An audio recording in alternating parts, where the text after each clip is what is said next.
Yo, this is Set with Set Media, man. I'm here to talk to you about our partner, Kalshi.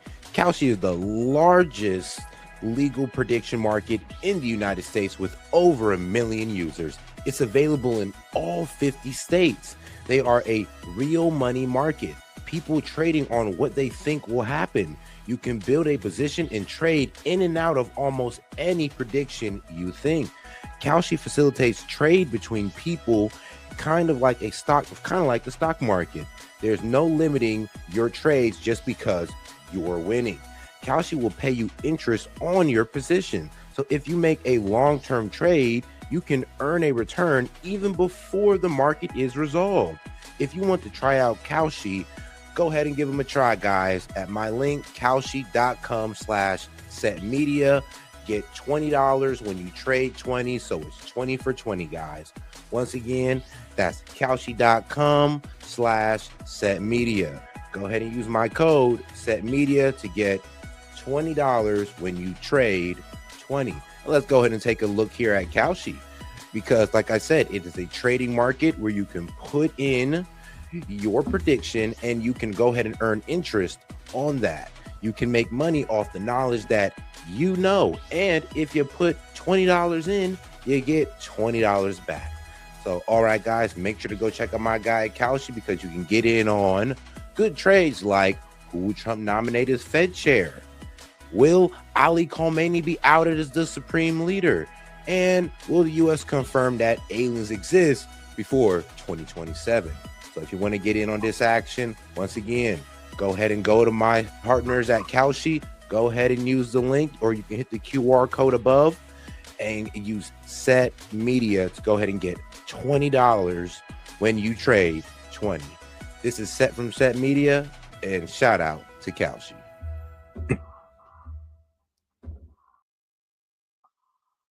And yo, we are live.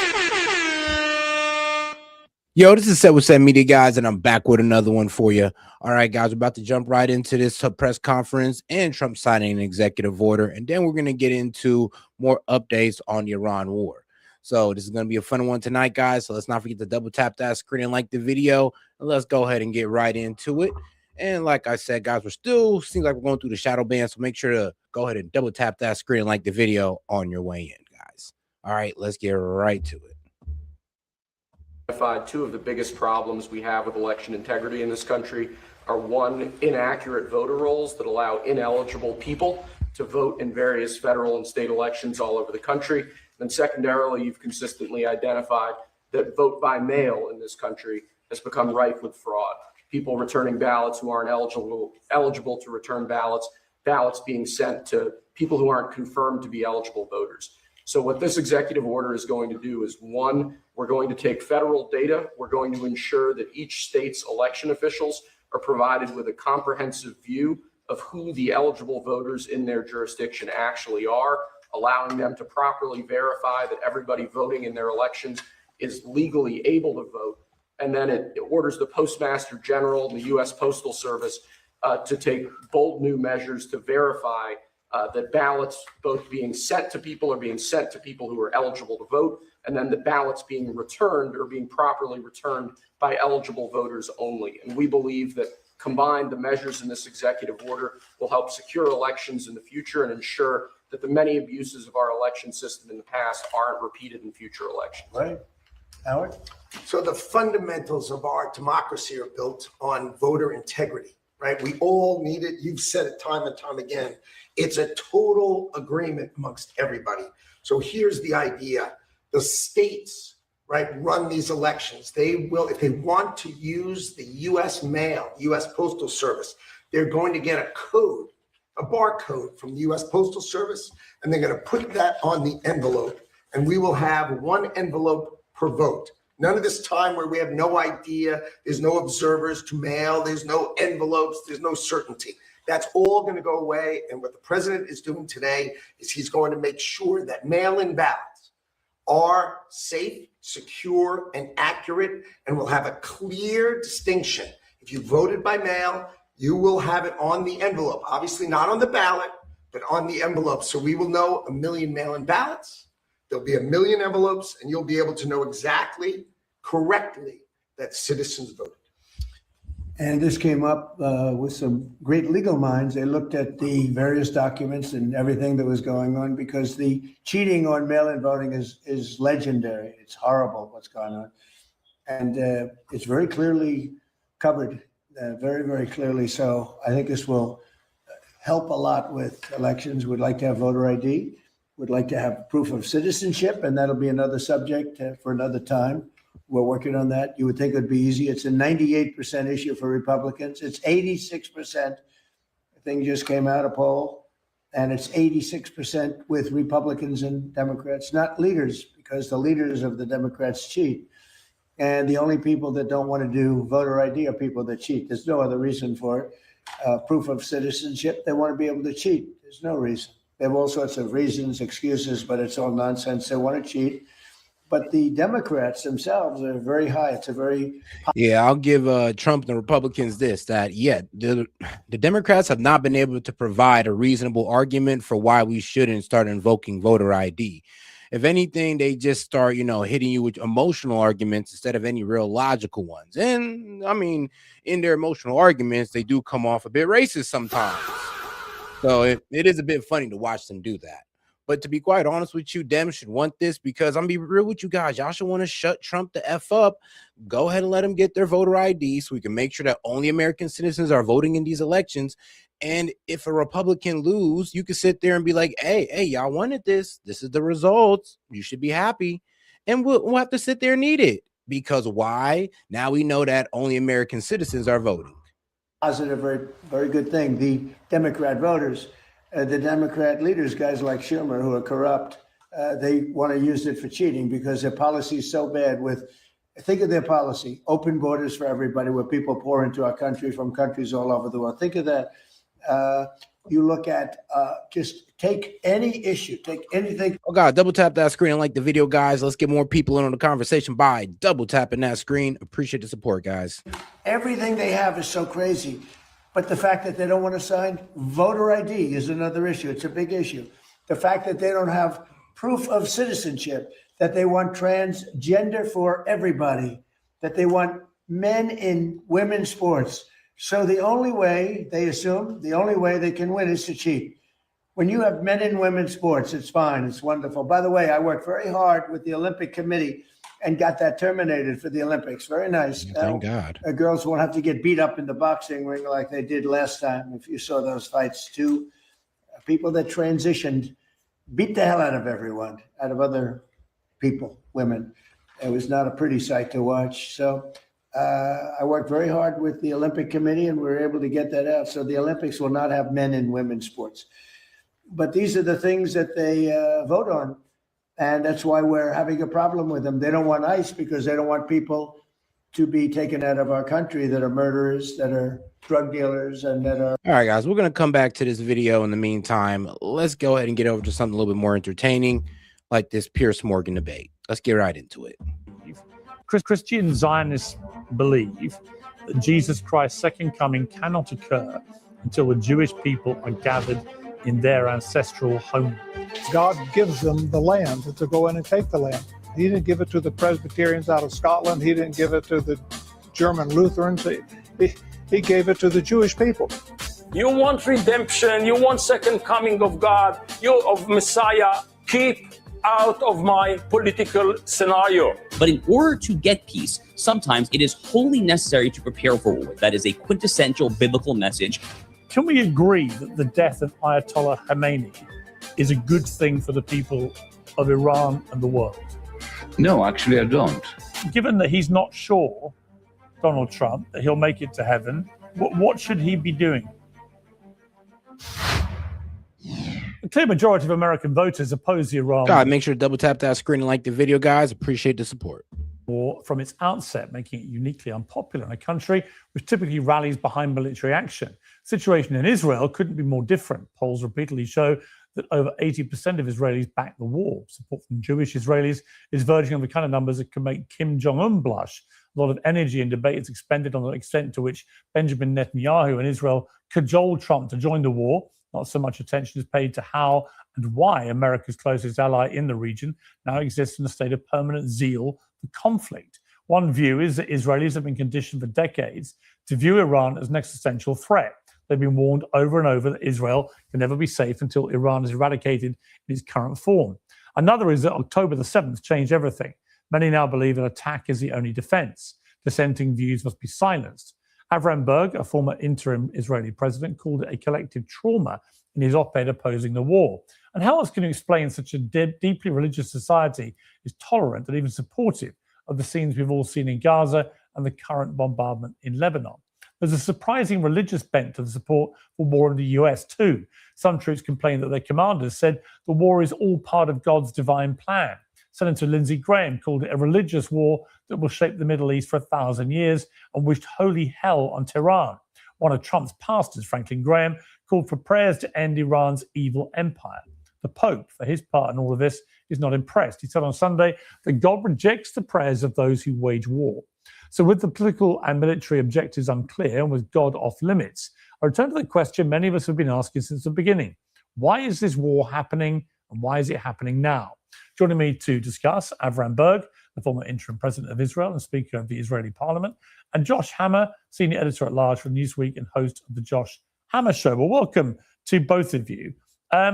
So, Josh Hammer, why is this war happening and why is it happening now? Let me just ask you those two questions straight off the top.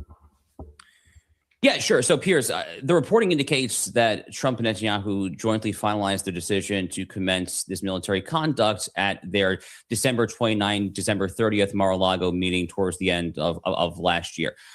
Donald Trump has been consistent, Piers, on the issue of Iran literally for nearly 50 years. And in fact, I was speaking at CPAC in Texas this past week, and I said that with the exception of tariffs. Consistent on Iran for 50 years. I'm sorry, but like I said, he was the main person bashing any president for getting into any conflict in the Middle East. And he also condemned Barack Obama for even potentially getting into a war with Iran. And he said you'd have weak negotiation skills if you did. So, no, this is not him being consistent at all. And remember, Trump said that Iran cannot have a bomb, and Iran nipped that in the bud for Trump, if anything. So now the goalpost has been moved to they cannot have enrichment. I mean, all right, but that's not being consistent. There's perhaps no other single issue on which Trump has been more consistent over the decades. He literally has a clip where he is criticizing Jimmy Carter back in 1990 for not using military force to try to rescue the American hostages there at the embassy and to do damage to the Iranian moles in general. In 1988, he told The Guardian, the British newspaper, that he would take Karg Island by force and seize it there. He tore up the Iranian nuclear deal in 2018, took out Qasem Soleimani. He has been so consistent on this issue over the years. Obviously, Netanyahu has been very consistent on the issue of Iran, too. So the two men are very much of like mind on this. As far as why they decided exactly in this late December 2020 meeting to commence Operation over the next few months or so, I think that remains something to be determined there. Clearly, they thought that the threat was getting increasingly to the point where no country could possibly deal with it. They thought they were going to cross some threshold, whether that is in terms of nuclear capability, whether it's in terms of ballistic missiles there. But there was some metric that indicated to them that at this point, there is increasingly going to be a point of no return there. But I think zooming out is the more important point to make here, which is that they have both viewed this, Piers, for decades and decades and decades as a threat. They are of like mind on the issue of Iran. Okay, Avram Berg, that is the position for the defense of the war. What is your response to that? I simply cannot. And here's the thing, though, like a lot of people in MAGA, honestly, just a lot of people who are anti-war is not hearing that because we voted for Trump on his multiple stances of, yo, we're not going to get into war with the Middle East. It's a dumb idea to get into the war with the Middle East. And yes, Trump has held the position before when in his younger years that, oh, yeah, we should have did this, that, and the third. But once he's seen how all these Middle Eastern conflicts worked out, he was singing a different tune during his campaigning for his first and second term. So, yes, this is actually, honestly, a walk back and a betrayal of what he was campaigning on, which was no new wars. No. Oh, guys, double tap that screen and like the video, guys. Appreciate the support. Why did they go to war now? Because I have no clue what are the goals of the war. I mean, every other day I hear a new target, a new goal, a new end. One time it's the Hormuz, one time is toppling the regime, one time is the uranium, one time is the ballistic missiles. It's not very clear. So the only thing I know is that it's a war of two opportunists that had an opportunity. all of a sudden they realized there is an opportunity because the high echelon of the Iranians got together. Let's wipe them off. And unfortunately, the reality in which we got to such a conflictual situation is a result of United States of America withdrawing from the 2015 agreement with the Iranians, which was not perfect, but was much better than the situation today. And therefore, because the Americans, under the spell of the Israeli prime minister, withdrew from this agreement, engaged both countries in this. Like I said, and here's the problem. If the whole problem was about Iran's nuclear capability, then the JCPOA should have nipped all that in the butt. Under the JCPOA, Iran was abiding by it from 2015 to 2018 when Donald Trump withdrawing out of it. And for some reason, a lot of guys like our guy here, Hammer, he likes to sit here and say, oh, they was breaking the agreements. In what, 2020? In 2021, yeah, because we broke our side of the agreement. And then there was I'm gonna be real with you, then we killed Qasem Soleimani. So yes, there was some aggression in between us, breaking our agreements in the JCPOA and these guys furthering their plans to enrich uranium. Like we figured out that they got to 60% in 2021, and a lot of people like to say, oh, they broke the agreement. What you mean? We got out of that agreement in 2018, 3 years ago. So we expect them to abide by an agreement that we didn't abide by ourselves? War, which is the first war of religious fundamentalism, Jewish and Christian fundamentalism on one hand, and Muslim fundamentalism, Shiite fundamentalism on the other hand. And when they will end the war that nobody knows. Oh, guys, make sure you support the show. If not, I'll be here for about a couple hours, and then I'll probably start another show up later. But let's make sure we support the show with a super chat, with any question, comment, jokes, or disagreement, or just make sure to double tap that screen and like the video. When and who will be whimsical at which morning, by the end of it, the situation will not be better than day one. So why did they go to war? I have no clue. What they want to achieve, they have no clue. What will be the outcome? The same bad thing. Yeah, I mean, Josh Hammer, I got to say, I am very mystified the longer this goes on about what America in particular, I think Israel's intentions under Netanyahu were pretty clear. He's wanted to do this for 40 years. I'm at a loss to understand why Donald Trump thought this would not be anything but incredibly difficult and ultimately could be very self-harming. And the reason I say that is for all the reasons that Avram Berg just went through. The goalposts have changed so often that it makes me think that Donald Trump has been wrestling desperately for some kind of end game where he can claim victory and get the hell out of here. Because he knows that what the Iranians have done is they've waged an economic war using the Strait of Hormuz and their activity against the Gulf, neighboring Gulf states to attack with military, but economically. And that has proved incredibly effective to date. Now, I'm not a soothsayer. I don't know how this is all going to play out, but it fills me with dread when I see that we may have a ground invasion of some sort. Does he not fill you with the same dread? I mean, this is a president who campaigned that he would never do this. And now he's on the verge, apparently, of getting thousands of ground troops involved. Yeah. All right, there's a lot to go. And let's be real, the goalpost was moved multiple times to, well, don't worry, there's not going to be ground troops. We don't need ground troops. We can just decimate them from the air. To now, we got people even on Fox News that are now saying, yeah, we need ground troops. We need to get their nuclear capabilities underhand. We need to get that enriched uranium. Like, we need to either destroy it or find a way to get our hands on it and water it down. And that's going to take boots on the ground. Regime change is going to take boots on the ground. I mean, I know Donald Trump want to sit here and lie to us about, oh, there's regime changes already happened, but we all know that's not the truth. Packer, the first thing I think that has to be responded to is the comical, farcical notion advanced by Abraham Berg that this is the first war of religious fundamentalism. Abraham has a lot of books sitting behind him. He probably should actually open one, assuming that one is a decent history book. He might learn a thing or two about a thing called the Crusades that happened like 1,000 years ago between Christendom and Islam. He might learn a thing or two about all the various intra-Christianity wars, the wars between... I'm sorry, but killing in the name of religion is wrong, no matter what religion you're under. It'd be Christian or Islam. Killing in the name of your religion is wrong, and your religion looks down upon it. So I don't even know why people even try to glorify it. Catholics and Protestants, such as the 30 Years' War in the 1600s that literally tore apart the European continent, leading to the Treaty of Westphalia and the modern Westphalian nation-state system there. So this is just utterly preposterous there. Obviously, the premise, this is a fundamentally religious war, is ludicrous in and of itself, as if one has to be a quote-unquote fundamentalist Christian to think that a nuclear Iran, or at least an intercontinental ballistic missile capable Iran, is a threat to the United States. That is a preposterous assertion. Donald Trump is many things. He is not an evangelical or a quote-unquote fundamentalist Christian. This is a guy who was campaigning in the Iowa caucuses back in 2016, who couldn't even say Second Kings correctly. He called it Two Kings. Okay, this is not a guy who necessarily is found in church pews every Sunday. A guy who actually follows American politics and doesn't just nosedive in to basically crap all over his own country like Abraham Berg is doing, would actually probably know a thing or two about that. But more to the point, Piers, here's what I will say. I have actually been somewhat critical on my own show, the Josh Hammer Show, of President Trump for not, in those first 48 to 72 hours of the war, for not actually articulating in very clear language. I did say he should sit down, Oval Office, look into the camera, tell the American people, what are we doing here? And to this day, I actually think that would be an overdue, but not too late. Now, what he don't like is the fact that Rubio came out and pretty much said, yeah, we're just backing up Israel. Israel's going to attack Iran, and we're going to pretty much back them up because Israel told us that, well, you know, if we attack them, they're going to attack y'all too.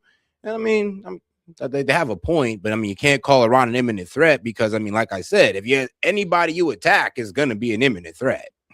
Thing to do. The American people are owed a very clear delineation of what our objectives are. From my vantage point there, as an American, I think our goals actually are pretty straightforward. I think that the goal here is to neutralize the Islamic Republic of Iran as a threat to the United States and our interests. And they've been a threat literally since the very first act of the revolution. Oh God, do me a favor and double tap that screen and like the video, guys. Appreciate the support.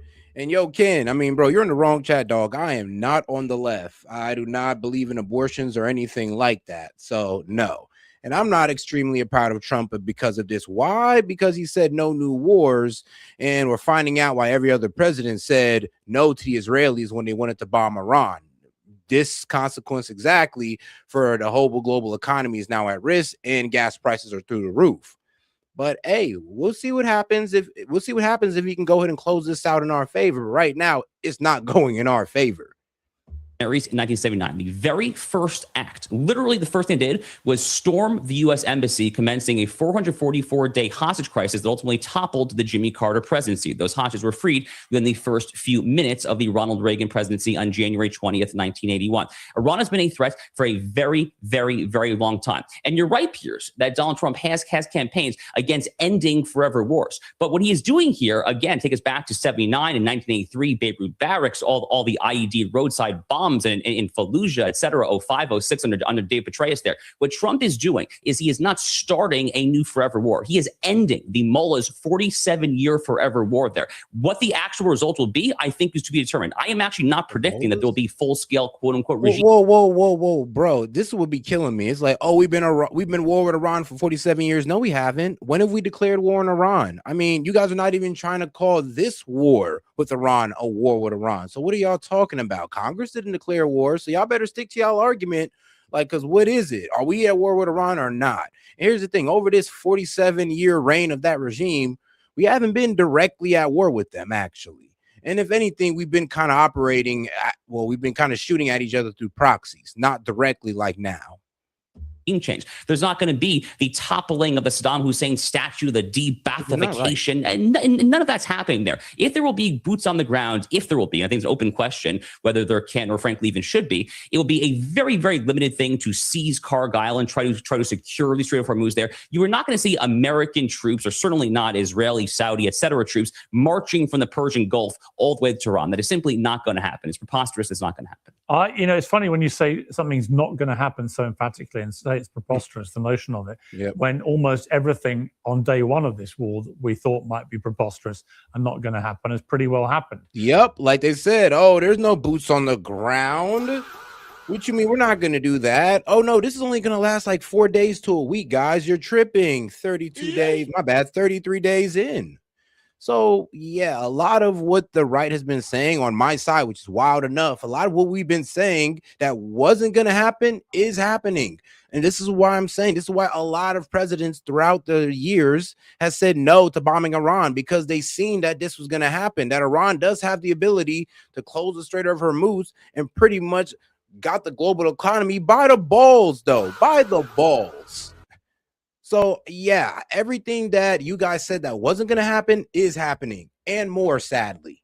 But guys, let's make sure to double tap that screen and like the video, guys. Appreciate the support. Make sure to subscribe to the channel if you're feeling it. All right, let's keep it going. Avram Berg, a lot of personal attack coming your way there, sort of suggesting you, in some form, you were unpatriotic. What's your response? I'm very humbled. I'm very humbled by Mr. Hammer lecture and teaching and preaching.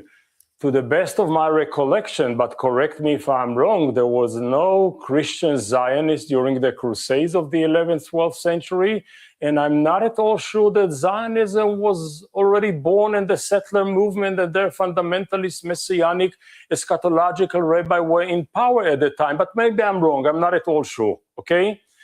Nonetheless, I must say the follows. The way I see this situation nowadays is the president is not a Christian evangelist. He's not a Zionist. The president is in a journey on his own, and he is a tool in the hands of his, what is called in American term, his base. The prime minister of Israel is also abducted by his own political base. And you have here a coalition of religious, eschatological, messianic elements, a Christian one and a Jewish one, the settlers and the Christian Zionists, with supports of Mr. Hammer-like individuals as a kind of a Jewish fig leaf for whatever they need there, in order to promote an agenda that, according to my point of view, is a departure, a divorce from classical Judaism, incitement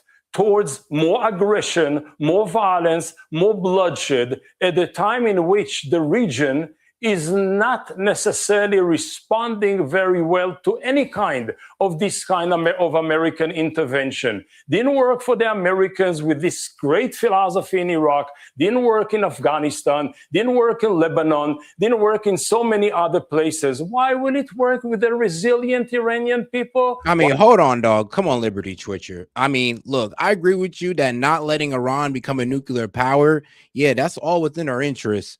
But there was no clean way to deal with that. Yes, there was. Obama gave us the clean way with the JCPOA, and I don't even like Obama, but he did do right on that one. That was the clean way of handling Iran's nuclear capability, which we've seen as a threat. Now, if you want to move the goalposts to their ballistic missiles and their proxies and all that good stuff, sure, go ahead. But I'm sorry, last time I checked, the main problem was these guys being able to get a nuke. But all right.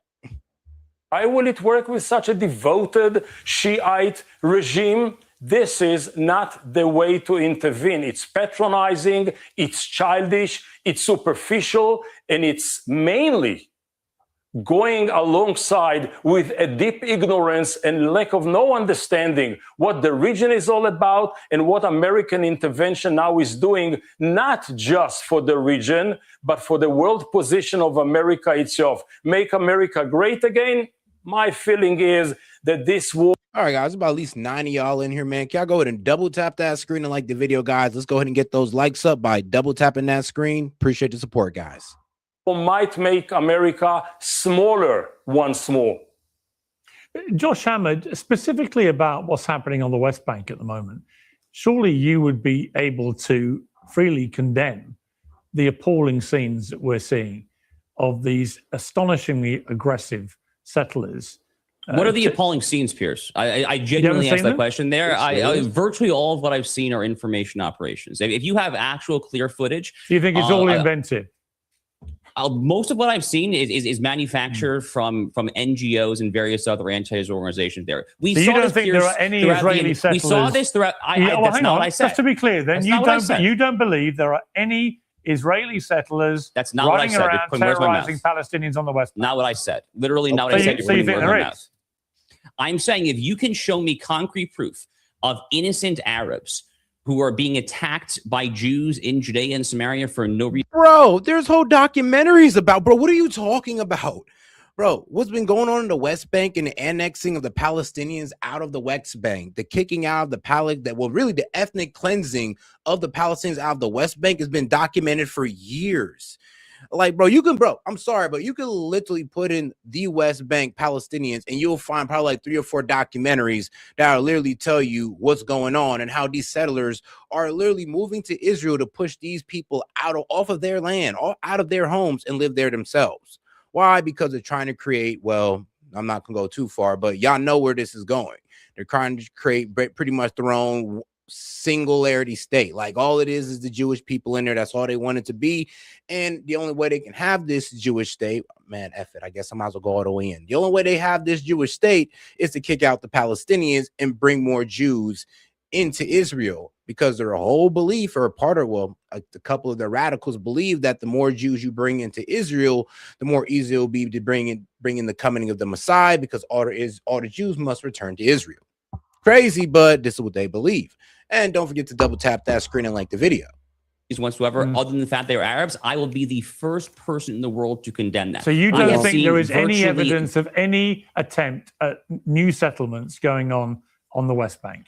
Now you're completely changing the conversation. Well, tell me whether you do or not. Now you're asking me a separate conversation. Now you're asking me, is the Israeli government building new Jewish homes in Judea and Samaria? You just totally changed the question. Are Israeli settlers committing acts of violence against Palestinians on the West Bank to take their land? I have seen zero concrete evidence of an innocent Arab being attacked by a Jew in Judea and Samaria. There are a lot of skirmishes. Have you told Naftali Bennett, the former Israeli prime minister, because I had him on the show last Wednesday, I think it was. If you want to play a clip right now and provide me context there and show, no, I'm simply saying that there were not rocks thrown or any kind of other Naftali Bennett, a former Israeli prime minister who wants to be prime minister again. Naftali Bennett formed a government with the Muslim Brotherhood. He's the last person in the world to ever express. So you see no evidence. You don't believe Judea. Naftali Bennett. You don't believe Avram Berg. It's kind of convenient. This reminds me a little bit of the attitude towards what happened in Gaza, where the Israeli government under Netanyahu... Well, hang on, let me finish.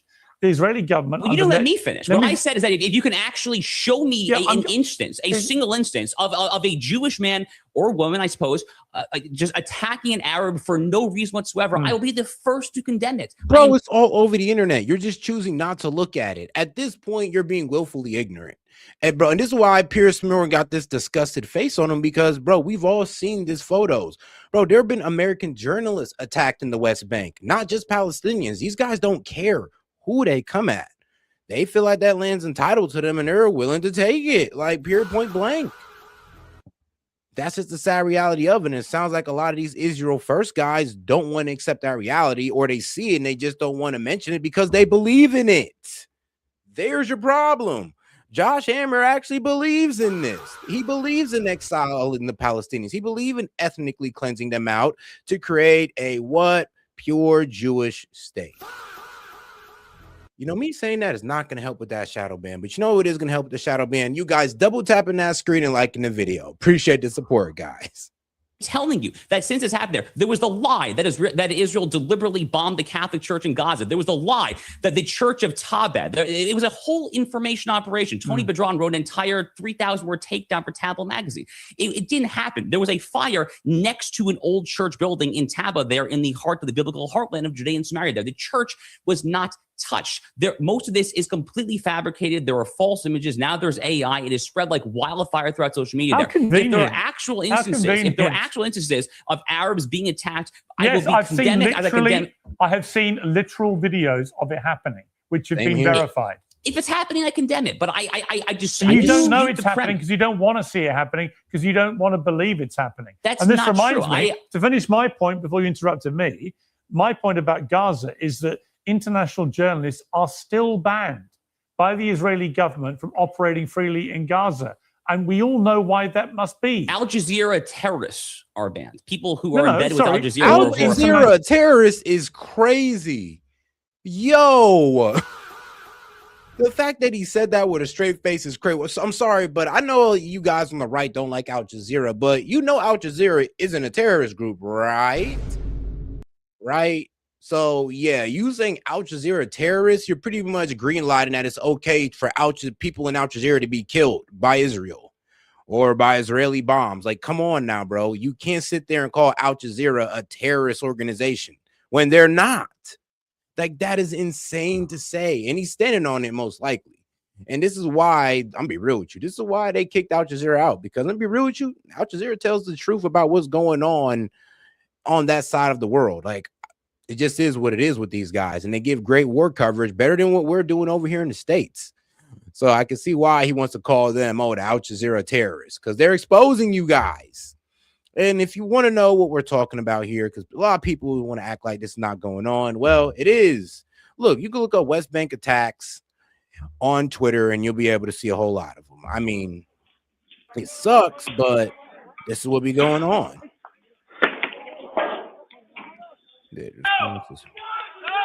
Like, they're literally burning down these people's houses, forcing them out, and then taking it. It's like the Nakba all over again. Let's see here. Then there's another one. Settler soldiers harassing Palestinians.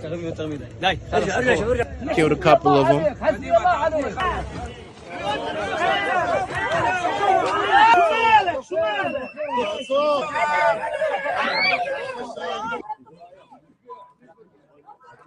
Yeah, killed his homie and then arrested him.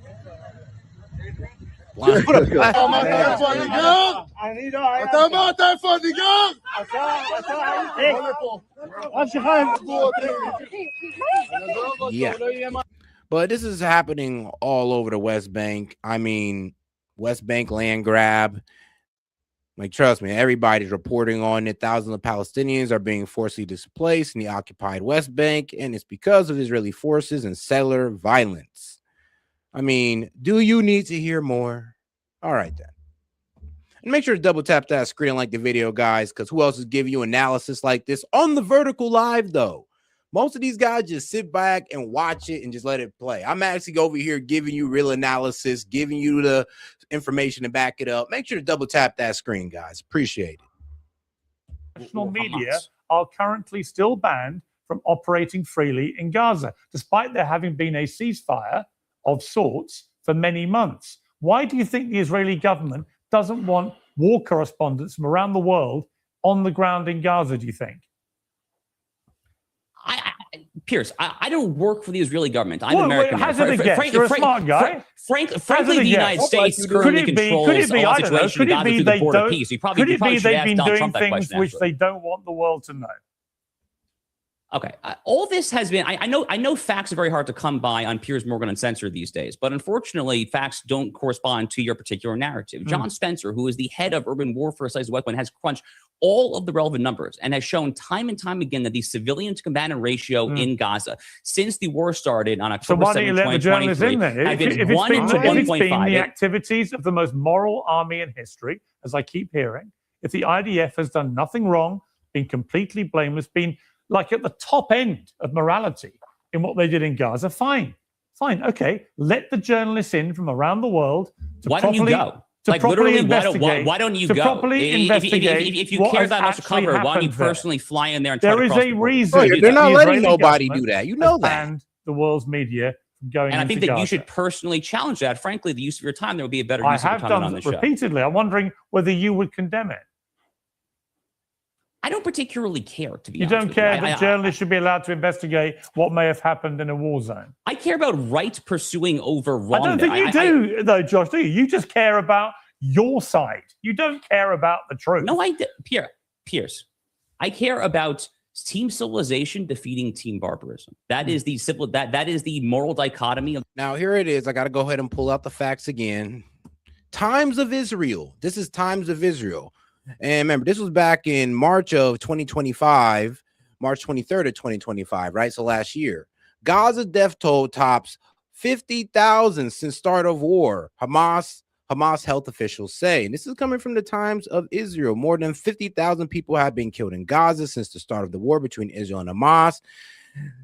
Now, the enclaves Hamas run health organization or health authorities say, according to the Gaza Health Ministry, at least 50,000 to 21 Palestinians have been killed, and about 113,274 have been injured. And since October 7th, when the Hamas-led invasion and massacre in southern Israel sparked the ongoing war. So here's the thing. They've already admitted to that. Israel said it has killed more than 20,000 combatants in the Battle of January and another 1,600 terrorists inside of Israel on October 7th.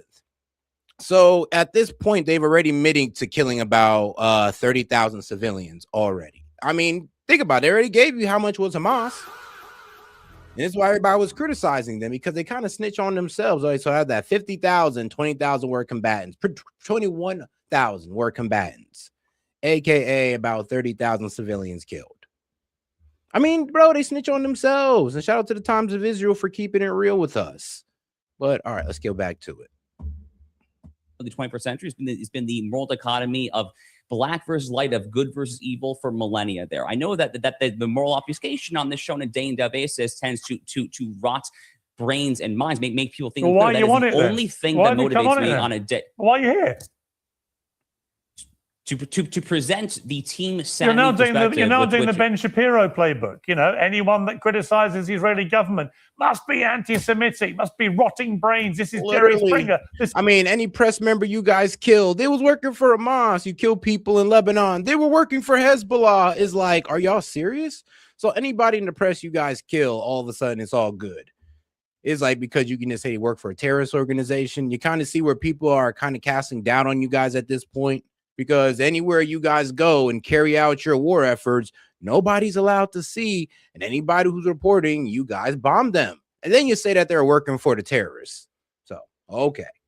This is a circus. I've got you on to debate this. I didn't call you anti-Semitic. No, but it's coming because it's the Ben Shapiro playbook. That any criticism... Ben Shapiro has not called you anti-Semitic either. Ben Shapiro has called you dumb and stupid, or some variation thereof.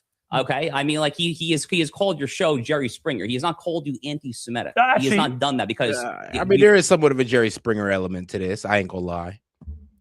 He has no reason. I have no reason for thinking that you are.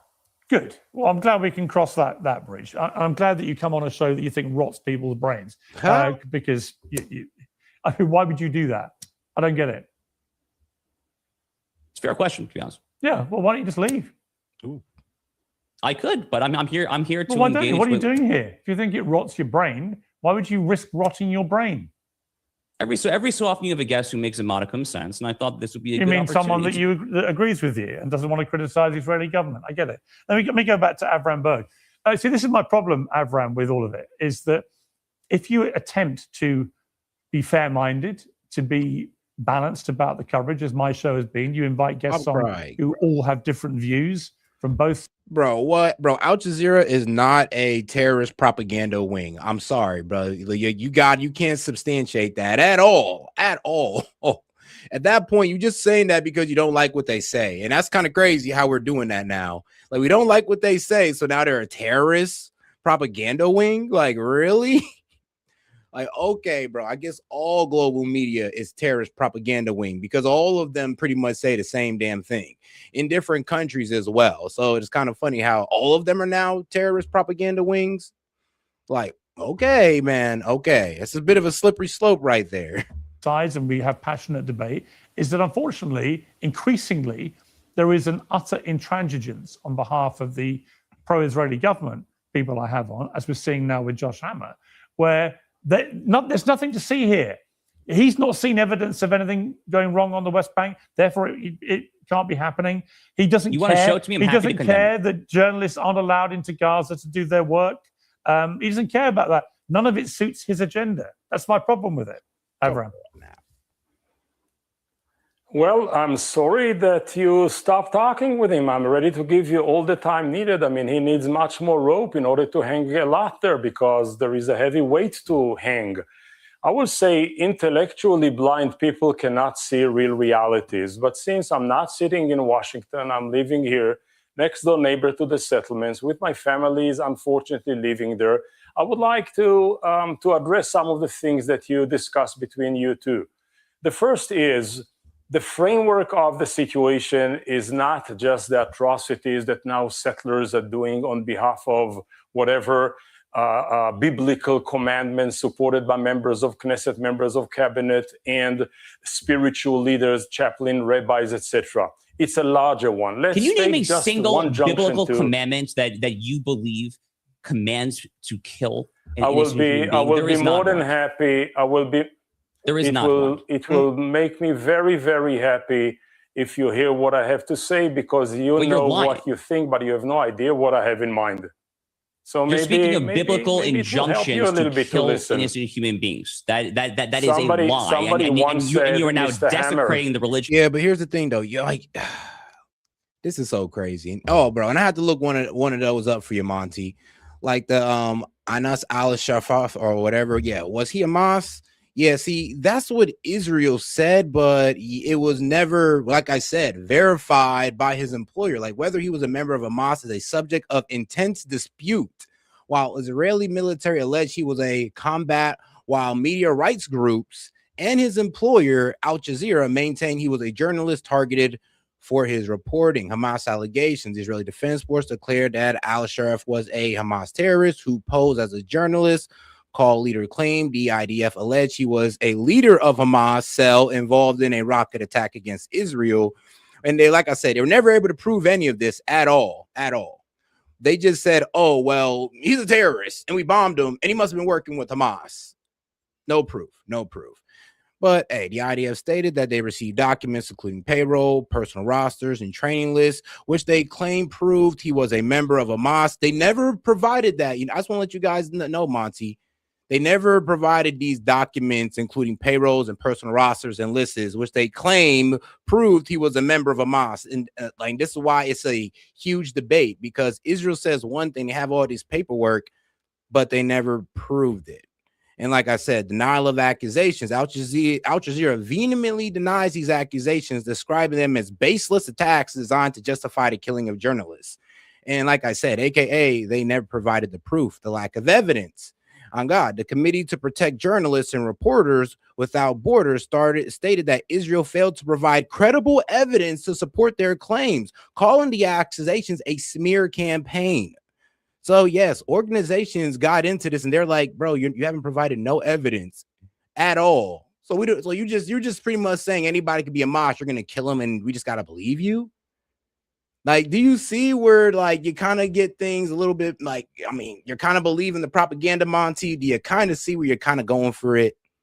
You can look a little bit deeper before you just want to say, and I know you just want to take every chance to go against the Arabs or go against Iran and all the terrorists and all that good stuff, and that's cool. But look a little bit deeper, because they're playing you, my brother. They're playing you. Mr. Hammer, Mr. Hammer, somebody once said to somebody like you listen only when your mouth is open. Unfortunately, I'm not well trained in this kind of communication. So just make up your mind how you want to communicate. Yeah, you're well trained in gaslighting and lying, and apparently desecrating your own purported religion. Are you done? Are you done, or you need some more time? You can tell Piers Morgan's sick of him. Relax. Okay. Piers Morgan's sick of him. October 7th is a watershed. At what sense? Everything that Israel done to the Palestinians in 100 years of a conflict, atrocities and wrongdoings, does not justify the first measure that of atrocities that Hamas performed and exercised against innocent Israeli civilians. And at the same time, whatever Hamas did, crimes against humanity, at that awful, dreadful day, does not justify the immoral crimes against humanity and war crimes that Israel performed in Gaza ever since. None of the two above, the two criminal sets that do not balance each other, do not annihilate each other. Well, guys, make sure to double tap that screen and like the video, guys. We got about 11 of y'all in the vertical, so make sure to double tap that screen and like the video. Let's get those likes up. Justify the crimes done under the supervision and open eye of the government, its cabinets, and its members of Knesset in the occupied territories, with the very passive presence of the IDF. This is the reality. Now, from my point of view, I'm never automatically support and justify the unjustifiable tribe. For me, it's not the Jewish automatic collective versus the automatic Palestinian collective, all of us versus all of them. Oh, no. It is some of us who believe in peace, believe in equality, believe in respect. This is why I hate when people like to say, oh, it's all the Jews. No, it's a radical sect over there in Israel that believes in doing all these atrocities to the Palestinians, that believe in trying to seize land in Lebanon, Syria, Jordan, etc. Like, bro, it's not all of them. And I do hate when people try to sit there and bash the entire Jewish people like it's all of them. Like, it's not. So stop doing that. I hate when people do it to Muslims. I'm going to hate when people do it to Jews as well. The other, even when the other is the enemy. And some of them, Jews and Palestinians alike, who believe in religious fundamentalism, eschatological missions and commandments, that the Palestinians are their reincarnation of the Amalekites or whatever it is. And therefore, some of the Jews in the occupied territories are my enemies. And some of the Palestinians all over the place, Middle East, East Jerusalem, occupied territories in Gaza, who still believe in peace, are my partners. Because my partition line are not bloodlines, are not tribal lines, are not collective lines, but value system lines. Whomever is for peace and equality is my partner. Whomever is for the annihilation of the other, be it a Jew who wants to annihilate them, or be it a Palestinian who wants to annihilate us, is my enemy. And therefore, my attitude to what the settlers are doing in the occupied territories, these are crimes. The government that supports them is a criminal government, though I'm a democratic citizen who vote for it and want to bring it down. Just hold your response to that, Josh Hammer, because just going to have a little break before we come back to you guys, because it's been a fascinating debate. But all right, man, let's get into something a bit more controversial here, man, because, yeah, a lot's been going on, that whole little Tyler Robinson case. There's been a development.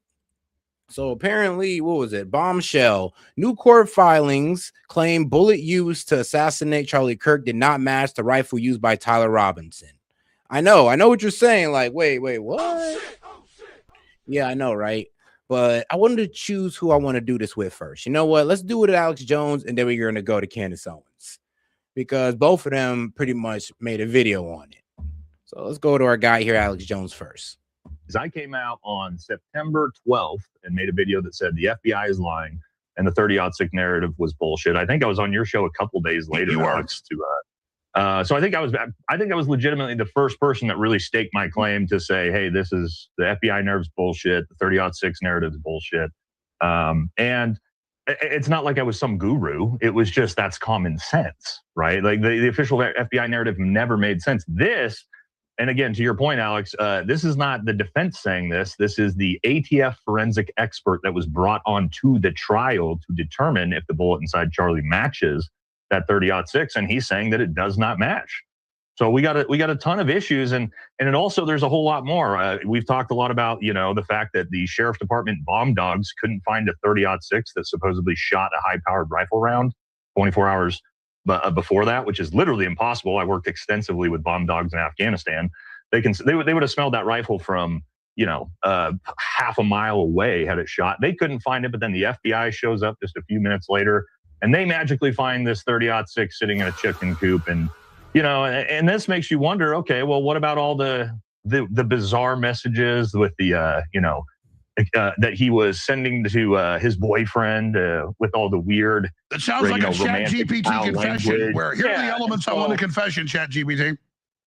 And so now we have to stop and go, okay, well, if it wasn't a 30-06, what was it? Are they saying that the bullet was so fragmented that they can't match it at all? Is there a full metal jacket slug sitting inside Charlie's neck that's to a different caliber rifle? These things are going to matter, but at the end of the day, I don't see how they charge Tyler Kirk with anything here. The most important piece of the evidence is linking that weapon to the bullet inside Charlie. Yeah, and they can't do that in a while. So what are they going to convict him on, Alex? Don't forget to double tap that screen and like the video. And if you have any questions, comment, jokes, or disagreements, I'll be happy to read it out loud. Just go ahead and super chat it in. Let's keep it going. sort of 30-06 from 150 yards, shot into the side of a man's throat, Charlie Kirk, and did not exit the back, that we were being lied to. And I said, listen, we know 100% the government is in on it. We don't know which groups entirely, but if they come out and say it really was 30-06, I don't believe it. And if they come out and say it wasn't a 30-06, we know the official story in the rifle and Tyler Robinson doing it was a lie. Any way you cut it. Then 6 days into it, I exclusively broke on the meeting with Tulsi Gabbard and others, including the individual that just resigned 2 weeks ago, Joe Kent, with the vice president, the president, and others, that the FBI director was there screaming at him saying, we're not looking at foreign involvement in your leads. We're not looking at anybody helping him. That was a big deal. And now that's all been confirmed.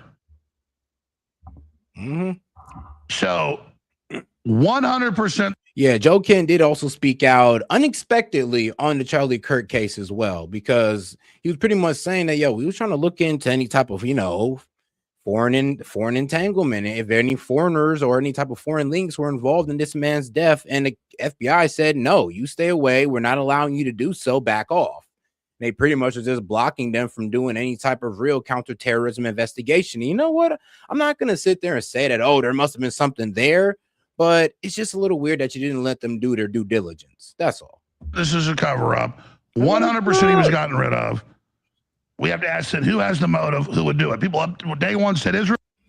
And shout out to my man Monty, said, we're just going to play Charlie Kirk getting murked. All right, I'm out. I mean, come on, Monty, come on. Don't be like that. Viewer discretion advised. Well, we're all grown-ups here. I said, you can't say Israel before we even... Shout out to my man Monty on Rumble, sending in a $1 Rumble rant. And yeah, also on Rumble. You can also send in a Rumble rant for just $1. Appreciate the support, my man. No, if there weren't accomplices. But now, with the head of the ADL saying we need to use pagers against Americans, should use the same pager tactics here as an 8-front war. You have Netanyahu saying, I have a list of people I'm going to kill. How can we say, please don't kill me? No, boy, look like a straight supervillain. I ain't even gonna cap. Like, he looked like a straight supervillain. You're good. You have Israel launching a war, dragging us into it. I'm not the Israel guy. I'm not the guy that has a hard on for Israel. But Israel sees the power vacuum of the U.S., the Democrats collapsing, and they have come in here, and they want domestic control to control foreign policy. Now, that's my summation. But Nate Kornacki has been one of the leading voices, doing a great job breaking all this down. I want to get his take. He's back with us tomorrow for a full hour in the 4th hour, talk about the war and more, and to get more into this, but just for about 25 minutes, we'll go back to your calls after he's gone. The Victor Boots coming on, folks, on the Iran war and Russia and Ukraine. Nate Kornacki, retired Green Beret out of the 1st SFG, spent 10 years in Army Special Forces, and military combat honors include Army Commendation Medal of Valor, Army Commendation Medal, C device, and AAM C device, all from operations in Afghanistan. Valhalla VFT on YouTube. You can find them on X as well. So, Nate, we didn't really talk before you came on, other than me asking you, during the break to come on tomorrow. I watched some of your stuff, but I haven't yet seen what you think about this breaking news yesterday. With bullet used in Charlie Kirk killing doesn't match alleged weapon defense claims. No, actually, the ATF said it doesn't match. It isn't a 30-06 bullet. So what is it? So I love how the media is spinning that it's his defense. Yeah, I mean, shout out to Daily Mail, said bullet used to kill Charlie Kirk did not match rifle alleged used by suspect. All right, Tyler Robinson, new court filing. So pretty much, I guess this is their argument. And you know what? I can kind of see why people hate Candace Owens right now, because I ain't gonna lie. If anybody's doing the defense work for Tyler Robinson, it's her. It's her. But hey, man, if she got something going there, then it is what it is. And if they can't prove that this man shot Charlie Kirk, then who the F did? Don't sit there and blame Candace Owens like, oh no, Candace Owens got him off. It's all her fault. No. That means that there was substantial evidence. I mean, we actually need to do a little bit more investigating into what the hell actually going on, or what the hell actually happened. Now we have Joe Kent ready to testify that there were leads to a foreign government's involvement. Gee, who wonder who? Oh, guys, make sure to double tap that screen and like the video, guys. Let's get more people in on the conversation by double tapping that screen. Appreciate the support, and smash that like button, depending on where you're watching from. This is all unraveling very, very quickly. So, Nate Kronakia, thank you, and give us your breakdown, sir. So yeah, we haven't seen it because my video on this is coming out in about 10 minutes on my YouTube channel. But my biggest thing was kind of just, well, surprise, surprise. I came out on September 12th and made a video that said the FBI is lying and the 30-06 narrative was bullshit. I think I was on your show a couple days later, Alex, so I think I was legitimately the first person that really staked my claim to say, hey, this is the FBI narrative's bullshit, the 30-06 narrative is bullshit. And it's not like I was some guru. It was just, that's common sense, right? Like the official FBI narrative never made sense. This, and again, to your point, Alex, this is not the defense saying this. This is the ATF forensic expert that was brought on to the trial to determine if the bullet inside Charlie matches that 30-06, and he's saying that it does not match. So we got a ton of issues, and it also, there's a whole lot more. We've talked a lot about, the fact that the sheriff's department bomb dogs couldn't find a 30-06 that supposedly shot a high-powered rifle round 24 hours before that, which is literally impossible. I worked extensively with bomb dogs in Afghanistan.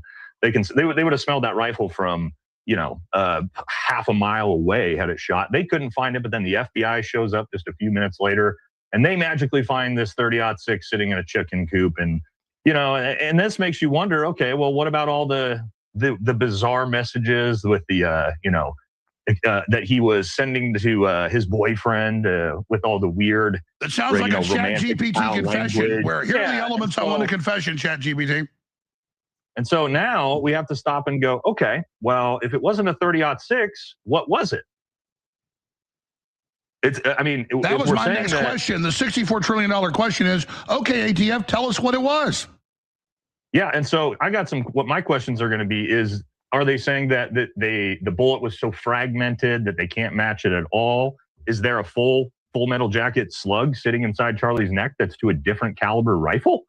These things are going to matter, but at the end of the day, I don't see how they charge Tyler Kirk with anything here. The most important piece of the evidence is linking that weapon to the bullet inside Charlie, and they can't do that now. So what are they going to convict him on, Alex? I'm a little bit confused. Sure. Well, I was about to bring that up. Let's show footage of Tyler Robinson in court, which they don't want people to see. He looks like the classic MK Ultra vegetable. He's wearing the trans tie, and he literally looks like MK Ultra central casting. We know MK Ultra was Sirhan. We know it was McVeigh, the same guy, Jolly and West, the deputy head of MK Ultra, handled them both. Also, but basically all the other famous shooters, back to Jack Ruby. Oh man, shout out to you guys. We got about 30 or 40 of y'all across all platforms. Make sure you guys double tap that screen and like the video. Appreciate the support, guys. Let's push through the algorithm by double tapping that screen or smashing the like button, depending on where you're watching from. Appreciate the support, guys. Let's get right into it. Because you know what? A lot of people's been saying, oh, Candace Owens is tripping. She's vile. She's a demon. Then court's filing come out pretty much kind of substantiating what she's been saying. He's like, yo, this whole Tyler Robinson pretty much being the shooter is a bit funny, and it doesn't look like it's been honestly confirmed. And this is why I was kind of having this little battle with this guy on Twitter going like, well, look, dog, let's wait for the court documents. Let's wait till he's proven guilty. Because right now, what I've been hearing is that the evidence isn't lining up for it to be him. The same guy. And apparently, I ain't the only person that's been hearing that. Jolly and West, the deputy head of MK Ultra, handled them both. Also, but basically all the other famous shooters, back to Jack Ruby. He was the one that came in his cell and all the rest of it. But this is the vegetable that's obviously been electroshocked, whatever, drugged out of his mind, doesn't even know who he is. And then they've got this convenient patsy here. It all fits together now. And then you have Cash Patel ordering a cover-up. And I talked to TPUSA. They told me too. They said, no, we talked to Cash about why we're not looking at the trans people saying he'll be dead tomorrow when he comes to town. He said, well, maybe they heard about it, but we can't prove it. We don't want to not have a conviction that falls through.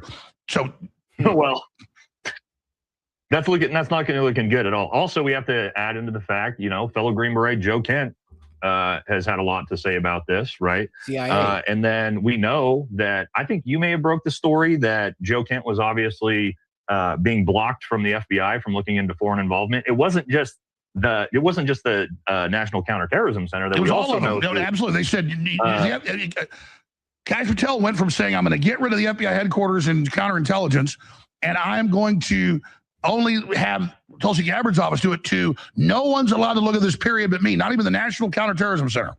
Well, and the CIA, I don't know if you saw, but other fellow Green Beret, Mike Glover, who has, friends and ties up in the CIA, literally talked about on Mike Ritland's podcast that the CIA reached out to him because he lives in Provo, Utah, I believe, asking for information because basically upwards of the top of the CIA was also blocked by Kash Patel and the FBI from looking into foreign involvement. So why do we have the CIA, the National Counterterrorism? It's like, damn, bro, Kash. It's like, we can't get no deep state arrest. We can't get nobody off the Epstein list for you guys to get charges on.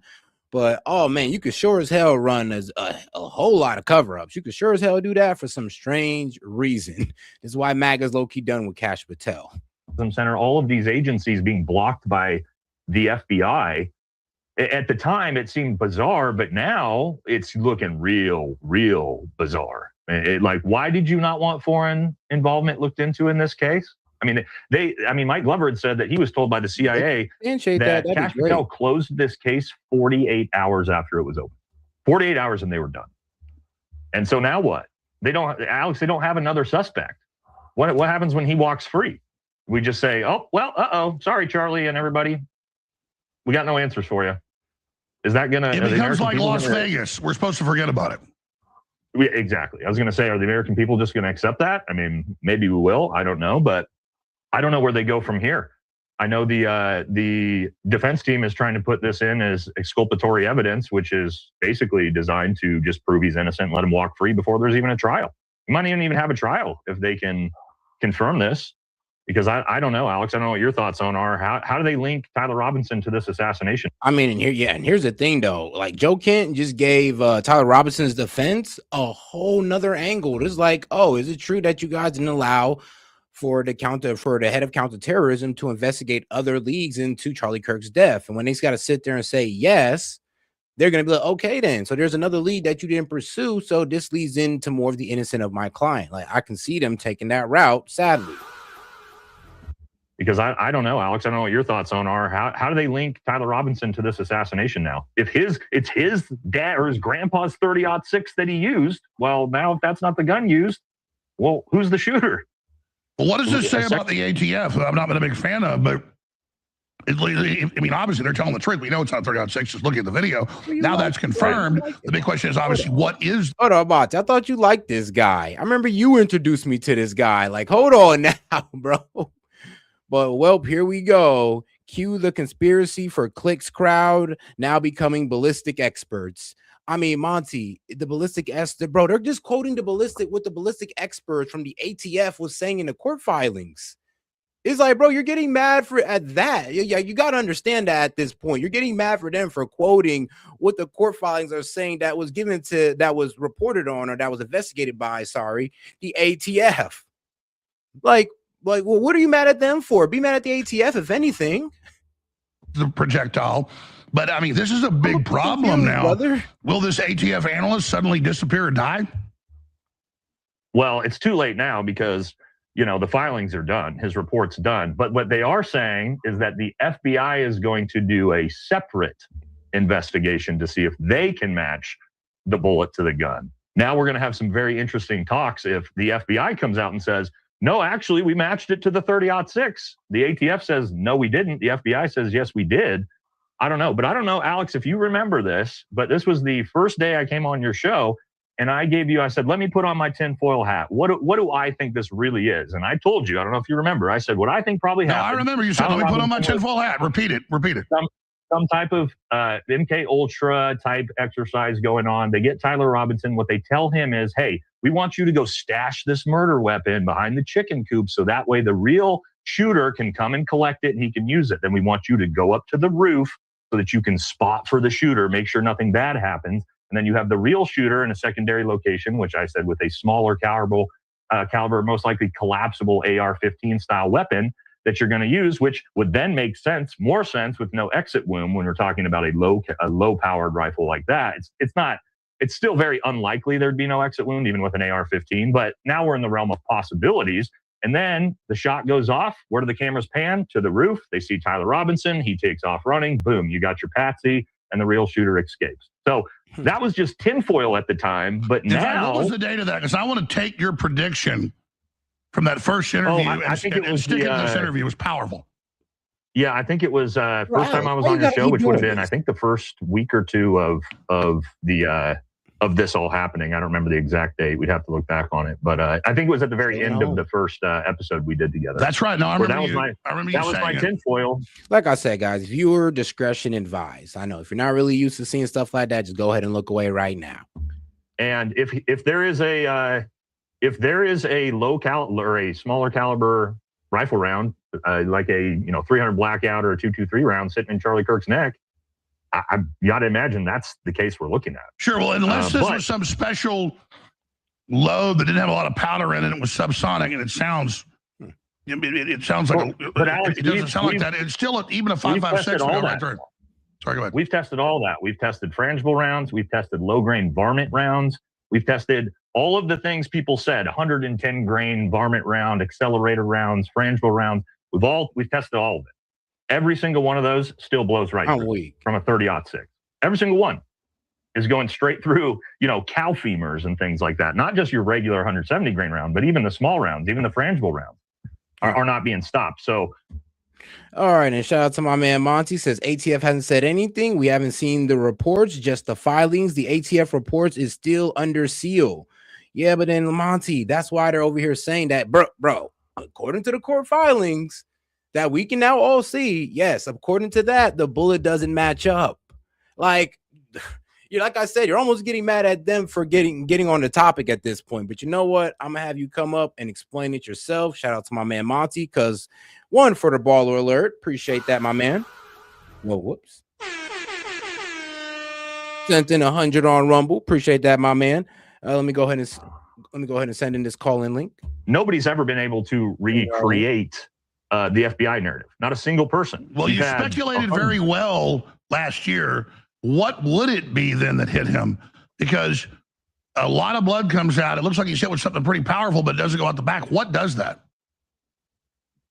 Again, it's all going to determine from what it looks like to me.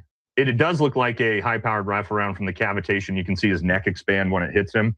But to me, I always thought it was something like an AR-15, a 226 round, because I've had a fellow Green Beret, Chuck Ritter, on my show a couple months ago to talk about this. He was actually shot by an AK-47 round in combat, hit him in the spine, and actually no exit wound. The difference there is, and again, this is a round that's much smaller and less powerful than a 30-06, but it tracked 30 inches down his spine and lodged in his ass cheeks. That's what you could expect from a smaller caliber round to leave no exit wound. But even Charlie's case, supposedly he gets shot in the neck and the bullet traveled 4 inches and lodged in his neck there. Like, that never even made sense either, even for, any rifle round. But I think what we're looking at, but again, there's 1,000 different theories: electrocution, you have palm guns. I think for me, most realistically, what I'm looking at now is a second shooter with a smaller, still a high-powered rifle round, like and that way he's got a collapsible way. Guys, make sure to double tap that screen and like the video, guys. Let's get more people in on the conversation by double tapping that screen or smashing the like button, depending on how you're watching it. AR-15 that he can throw in a backpack real quick. But shooting down from an angle so it did, because that's what I'm not saying that the surgeon that did the first work on him said no, that it went down and it bounced back up. Well, I mean, that's not how physics works. Bullets don't turn back around 180 degrees. No. that's impossible. No, just go out the side of it dead. Yeah, so the bullets will, when they deflect, right, they might deflect here or here. What they're not going to do is go this way and then back that way. That's the physics. There's no such thing as physics on that, on any bullet. And even like a 90-degree turn that they're claiming, that still doesn't make sense. Well, if they were going to kill Charlie, war game, who would do it? Why would you just poison him in his hotel room? Why would you blast him in front of the world? Yeah, that one. So a lot of people think that by shooting him in the throat too, because Charlie, his most powerful thing was his voice, that there was some symbology by that, by shutting him up. But as for who did it, I mean, look, I don't know who did it, but I can tell you this, especially what we know with the war going on in Iran and what we know with Charlie Kirk being so anti-Iran war with this Trump administration. He was we didn't really put these things together before the new war in Iran launched, but going back, and even Joe Kent said he talked to Charlie Kirk in the White House before he walked in the Oval Office. And Joe Kent said to Charlie, stop this from happening, right? Stop the Iran war from happening. Well, you can't have Charlie Kirk out there being anti-war in Iran if you're about to launch a massive new regime change war in Iran. That he would be the biggest. I'm sorry, I'm not placing any blame on fingers, but I'm just saying he was the biggest critic against war. Don't go to war with Iran. I mean, I remember a lot of people were saying that he actually was in Trump's ear talking about, look, don't go to war with Iran. You can go ahead and do Midnight Hammer, but don't put boots on the ground. Let's not try to get drawn out to a full-on conflict. Yeah, Charlie Kirk was definitely a voice on do not go to war or anti-war voice. He was an anti-war voice, but he definitely was pro-aggression towards these terrorist groups, which I support as well. I'm not gonna lie. Like, come on now, somebody got to handle them. But all right, my man Monty, what is going on, brother? Like I said, cue the fucking conspiracy for clicks crowd. Fucking, no one has the ATF report, so they're not quoting anything other than a defense plea, a defense motion, that it was inconclusive. Inconclusive does not mean it didn't come from that rifle. That's why I'm saying cue all the fucking ballistics experts. Like, bullets break apart, and that makes it so that they can't be identified. Soft tip rounds break apart. They're designed to break apart. You can't recover ballistics on them sometimes, especially if they hit bone. All this says is that the fingerprint on the bullet, like the rifling, which is what they would consider the fingerprint on the bullet, is not recoverable. That doesn't mean that it didn't come from that gun. It means that they can't prove that it came from that gun. Yeah, but okay, well, so pretty much the Charlie Kirk bullet analyst finds no conclusive link to rifle found near scene. Yes, but that doesn't mean that the rifle wasn't recently fired. It doesn't mean that his DNA is not on the rifle. It doesn't mean that his DNA is not on the screwdriver left on the fucking thing that he used to break the rifle down in. Doesn't mean that he wasn't seen on video shooting Charlie Kirk. We have all of these different videos. Yes, we do. You can literally go look them up. Have him on video shooting Charlie Kirk. Yes. I don't know about that one, but why not? I'll make sure I'll see that one. So, like I said, this is the conspiracy for clicks crowd. This is the Candace Owens crowd. Hold on, you got to verify that for me though, at least before you call them conspiracies. It's the conspiracy for clicks crowd, and I don't know when I supported this guy. Maybe you're thinking of the fat electrician. This is not the fat electrician. You never talked about Valhalla? Valhalla? Yeah, he's part of JD's. What is it? JD DeLay. He's part of his crew. I watched JD DeLay. Yeah, I don't even know who this guy is because he's part of. He's part of his clique. I haven't put you on to Valhalla. Is this Valhalla VFT? Yeah. Yeah, I don't know who that is. Never put. Yeah, I have talked about JD DeLay. I've talked about the fat electrician. I've talked about Brandon Herrera. I've talked about CRS Firearms. All right. But yeah, no. Yeah. This is a conspiracy for clicks. Fucking, I put the first video out about it actually, guys, and I'm gonna put another one out. Plug my channel. All right, though, let's go ahead and get right back into it, and then I'm gonna go ahead and bring you back up for questions, big dog. Shout out my man Monty, though. Would have been a voice that would have been a massive problem for gathering support for this war. Oh God, we got about 20 of y'all in here, man. Do me a favor and double tap that screen and like the video, guys. Let's get those likes up by double tapping that screen and liking the video. And amongst some other things, right? We know in his final days, his movement away from supporting a certain country and things like that, but I don't know. It's hard for me to believe that we got Tyler Robinson. You know what? Just another huge Jewish donor, $2 million a year because we won't cancel Tucker Carlson. I'm thinking of inviting Candace. You know, this is the text line that Candace released. Actually, no, I think it was I don't know who released it. I know Candace released it, but I'm not sure who she got it from. That's where I'm confused on. But here it is. Charlie Kirk, Jewish donors playing to all the stereotypes. I can't. Yeah, I cannot and will not be bullied like this, leaving me no choice but to leave the pro-Israel cause. And of course, when the guy plead on invite Candace, that might feel good short term, but is not good long term. I mean, just like this war, in my opinion. I'm like, yeah. So it is funny how they are trying to connect Charlie Kirk's, anti-war stance to his assassination. And I'm be real with you, it is a bit of a reach. I would want to wait till we have more conclusive evidence where we can connect these guys to his assassination. If not, we're kind of just drawing conclusions that make people look, well, absolutely terrible, like Erica Kirk. You know what, Monty? I think you would agree with me on that one. What do you think? Say that one more time. Like, well, damn, my bad. Kind of lost my train of thought right there. Something about Erica Kirk. That's all I heard. Okay, yeah, I was pretty much talking about how this like line of text right here and releasing stuff like this and trying to connect, Charlie Kirk leaving of the Israel cause, kind of connecting that to his assassination does make his entire team and his wife look guilty as hell. Or suspect, not guilty, but very suspect. Sorry. I mean, I don't know how that makes them look suspect. People lose donors all the time. Fucking Rush Limbaugh lost half of his donors in one day by calling some lady that got an abortion a slut. But no one assassinated him for it. I mean, that's true. That's true. But it does seem like he was leaving this pro-Zionist movement. This is all like days, or I ain't gonna say days leading up to his death, but this was all around the time leading up to his death. So is it is it something viable to say that Charlie Kirk might have died for his or might have been assassinated because he was going against Israel?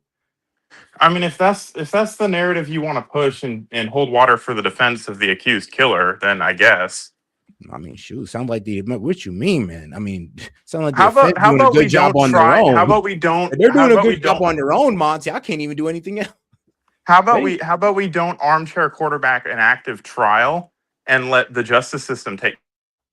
I mean, bro, we're just reporting what the justice system is telling us. Like he's going to be tried by a jury of his peers if they are convinced of the evidence and he is found guilty. Will you leave this alone? Hell yeah, I'll leave it alone. I'll be like, shoot, the evidence points to him. That's all I'm waiting for. But as time keeps going on, it does seem more and more realistic that bro might not have been the shooter. Like Monty, well, what would you say if the man got proven innocent? Like, what would you say? If he got proven innocent, then we need to find whoever the shooter was.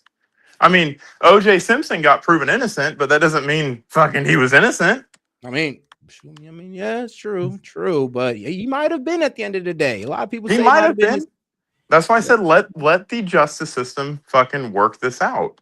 We're not experts. I'm not claiming to be a ballistics expert. I'm trying to poke holes in this guy's theory because he's trying to claim to be an expert. Oh, I shot a gelatin head from 5 feet away. It blew the head off. This wasn't 5 feet away. This was 207 yards away. I'm pretty sure they matched it up right. Come on. No, they didn't. You literally see him in the background shooting the head. Right. Like, yes, muzzle velocity is a thing as distance goes on. All right. I'm hearing you out on that one. All right, you're saying that they didn't really even give a proper example, so I'll give you that. But all right, I'm not. What I'm saying is, I am not going to play judge, jury, and executioner like these guys are for clicks. That's all this is for clicks. Without clicks, without people watching their shit, they have nothing. That's everybody, though. That's everybody. That's everybody that has a voice on the internet. That's not everybody. I mean, if you want to get your message heard, then yeah, that's everybody. Even the people that disagree with them. Right, but so to sit here and try to adjudicate something and say, "Oh man, evidence doesn't look so good because of this court filing that I got that was really released in October." For the record, it's not this bombshell. This was released in October. Sure, not today. Everybody treating it like a bombshell. Let me see here. Yes, because it's making another wave in the news. Yeah, because the News Nation just reported it about 6 hours ago, 18 hours ago. CNN This was in the original filing in October. They're trying to throw out probable cause. This is a standard tactic of a defense team. Yeah, and I get that. But here's the thing, though. It's working, Monty. It's effing No, working. It's not. You don't know that. There's no jury. Like, what? Bro, here's the thing. No, here's the thing. The reason I say it's working is because this evidence is gotten out to the public, and now everybody's asking questions. Also, The court of public opinion means nothing. And also, I'm gonna be real with you. Defense is definitely gonna use what Joe Kent said as well. I'm hoping that he gets. I'm hoping that he's the guy. Honestly, because if he's not, then oh my God, this makes this way more complicated than I honestly want it to be. So trust me, I'm with you on it or wanting it to be him. It's not about me wanting it to be him. It's me wanting the justice system to have an unbiased, unadulterated fucking look at the evidence. Because you have to understand, right now the jury pool has not been sequestered yet. So the jury's watching all of this bullshit go under. So now you're gonna have a jury pool that watched fucking maybe watched Candace Owens, maybe watched fucking something like this, where they're like, oh man, I'm going to go into that with a biased fucking mind. You're supposed to come in with an open and fucking unfiltered mind into proceedings like this. All this is doing is pushing for, helping out his defense.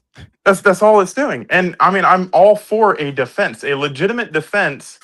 When pressed with an innocent client, I'm all for that. That absolutely, if he's innocent, if he didn't shoot Charlie Kirk, then we need to find who did.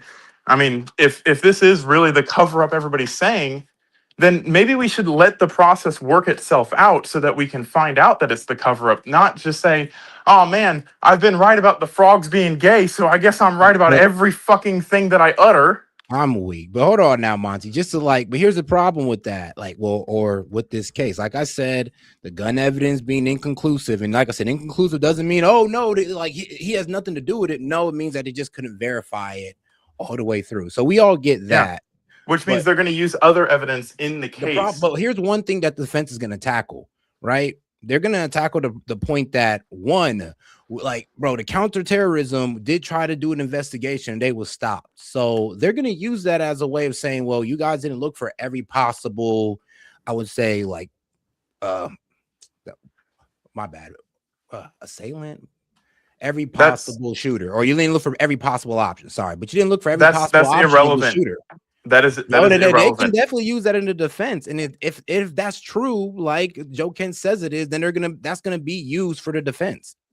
Except when you have somebody that has confessed and that has their DNA on the murder weapon and has confessed in broad daylight, whether his Miranda rights were read or not, I don't really care that Joe Kent wanted to go look at Israel. I don't. Wait, go look at Israel, Larry.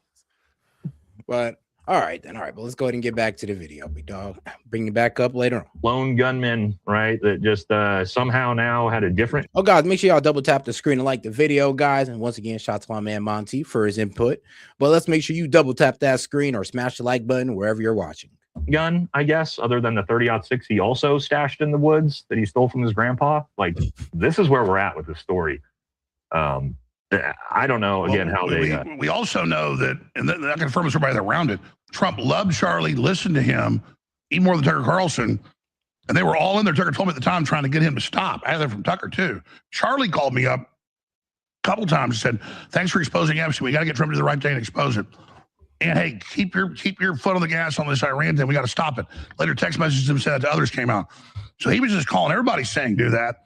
And then the neocons try to spin it. Well, what do you make of Mark Levin saying that Joe Kent, is a horrible person? We have Dan Bongino saying he's a liar, he's a coward, he's a scumbag. When they have no military training, no background, no nothing. Literally, though. That's what I was saying. I'm like, come on now. The attack on Joe Kent is unnecessary. He's a real one, and he's the most qualified guy to speak on it.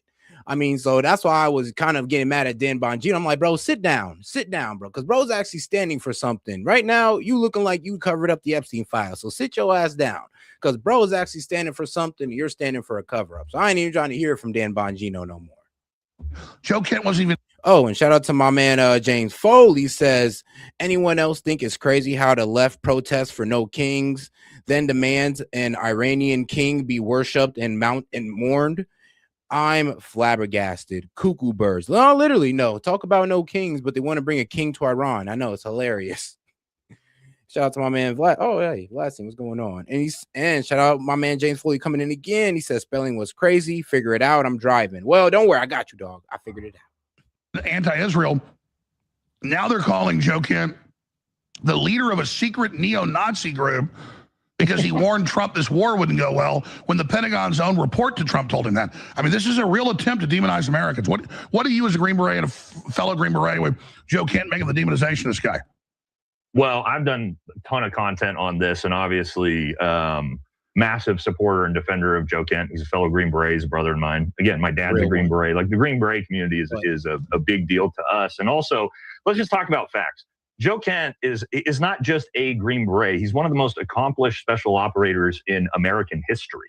The guy was a Ranger, then became a Green Beret, then worked in Task Force Orange, which is a Tier 1 intelligence gathering unit, then the CIA paramilitary, 11 combat deployments, then was the director of the National Counterterrorism Center. And if people... And like literally, bro, you can't find a more qualified person. Like, tell me somebody more qualified than Joe Kent to speak on the threat of Iran. I mean, besides Tulsi Gabbard. And what kills me is that when they say, oh, he's left out of the briefings, I'm like, hold on. You left the most qualified guy to speak on this out of the briefings, and you wonder why we're in this shit show of a war? Like, well, no shit. You left out the brightest minds out of the conversation. Now we got Lindsey Graham and Mark Levin, like they know something. Don't know how that job works. He actually is the lead funnel of where all intelligence from everywhere comes from. The CIA, the FBI. He sees it all. Well, he sees all of it. So you're going to tell me a guy who has more access to information and intelligence on this specific subject with more experience and a bigger resume than anybody in the country, he's an evil coward and he doesn't know what he's talking about? But Mark Levine and Officer Tatum and Ben Shapiro do? Really, America? That's where you're going to stake your claim? You know, he is a moral, courageous man resigning, saying, I'm doing it so the president course corrects, doing what he's supposed to do. And these cowards then point their finger at something and say that it's what they are. And now, you know what? I do want to get your thoughts. Monty, now, I know you had some very controversial, you had a controversial take on this one because you said something about he serves at the pleasure of the president. Do you still feel that way?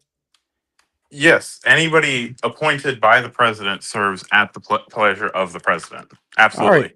All right, then we should not complain about the fact that the Dems hid Joe Biden's health because they serve at the pleasure of the president, right? That is I mean, a conspiracy. So when your president is fucking demented, that's one thing. But when your president makes a choice you disagree with and you want to resign, then yes, absolutely. That is what you're supposed to do. You are supposed to resign. I mean, him staying president was something they disagreed with, and they just said, F it. None of them resigned in protest or anything because they served at the pleasure of the president. And apparently, according to you, that's the right thing to do.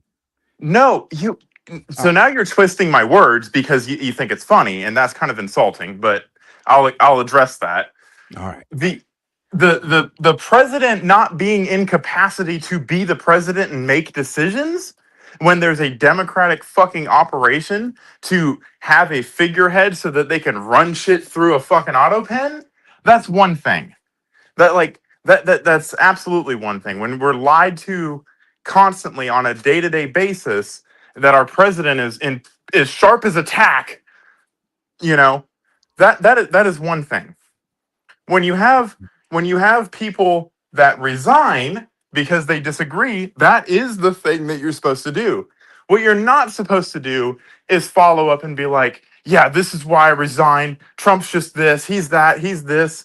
You know, he doesn't know what he's doing. I think I know best. I used to work for the Red Cross once upon a time, and there's an expression. The mission will go on without you. You will not break the Red Cross by not showing up. It was designed to make sure that we didn't overwork ourselves and, get burnt out. But the message applies the same. The mission will go on without you. You are a part of something bigger. You are not there for your opinions. You're there for your analysis as an expert on the matter. When your opinions start infiltrating your understanding of the situation, you should resign. If you disagree, you should resign. Just like in the military, if you disagree, well, you don't really get to resign in the military. You signed a contract, so you're you already said I'm not going to disagree no matter what, unless it's fucking illegal. That you have the option to just not re-enlist, but this idea that everybody gets to be a talking head, and any controversy that surrounds Trump, we're just going to go and hop on a fucking Sunday show and say, oh yeah, I resigned because of this and this and this, and give ammunition to the opposition party that does not. Do we agree that liberalism in the United States has a bad interest for this country? Yes or no? Not all of them, but not the complete liberal Liberalism, ideology. Leftists. Yes, then yes, you're right.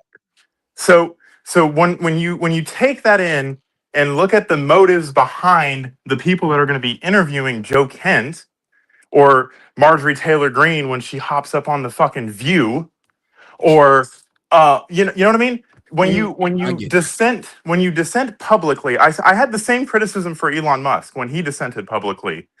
And you know how I feel about Elon Musk. I said he was acting like a fucking child.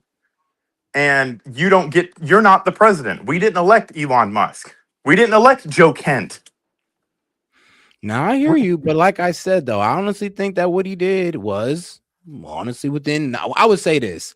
It's something that a lot of people was waiting for, because like a lot of people don't agree with the way this war is going on. We see the patterns of the past, and I know everybody like to tell us, "Oh, this isn't Iraq," and I would look, we're hearing y'all out, but Joe Kent is a real one just for standing up and saying, "Yo, I'm gonna be honest with you, this is not a good idea. It's not turning out to be a good idea." So, like honestly, he did do a brave thing by speaking out, even if he's supposed to work at the pleasure of the president. I still think you should be able to speak out against the president. So let us know it's not an echo chamber going on in there, or there's this blind allegiance. So let me get this straight for you. Let's say I work for you. You're the CEO of S.E.T Media. All right. Mm-hmm. And I am a contributor to S.E.T Media. And I'm pushing stories to you that have my bias on the stories, and you're not reporting on those stories. Should I go out and say, oh, S.E.T Media, he's really just a liar. He doesn't know what he's talking about. I've cultivated these stories. He just gets up there and reads them.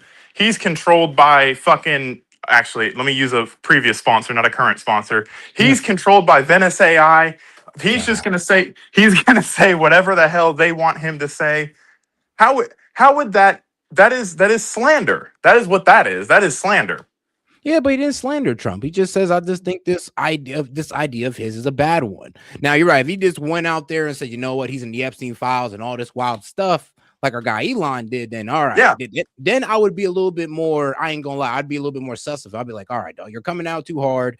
This looks like straight up TDS, trying to call him a pedophile and all this wild stuff. I would agree with you.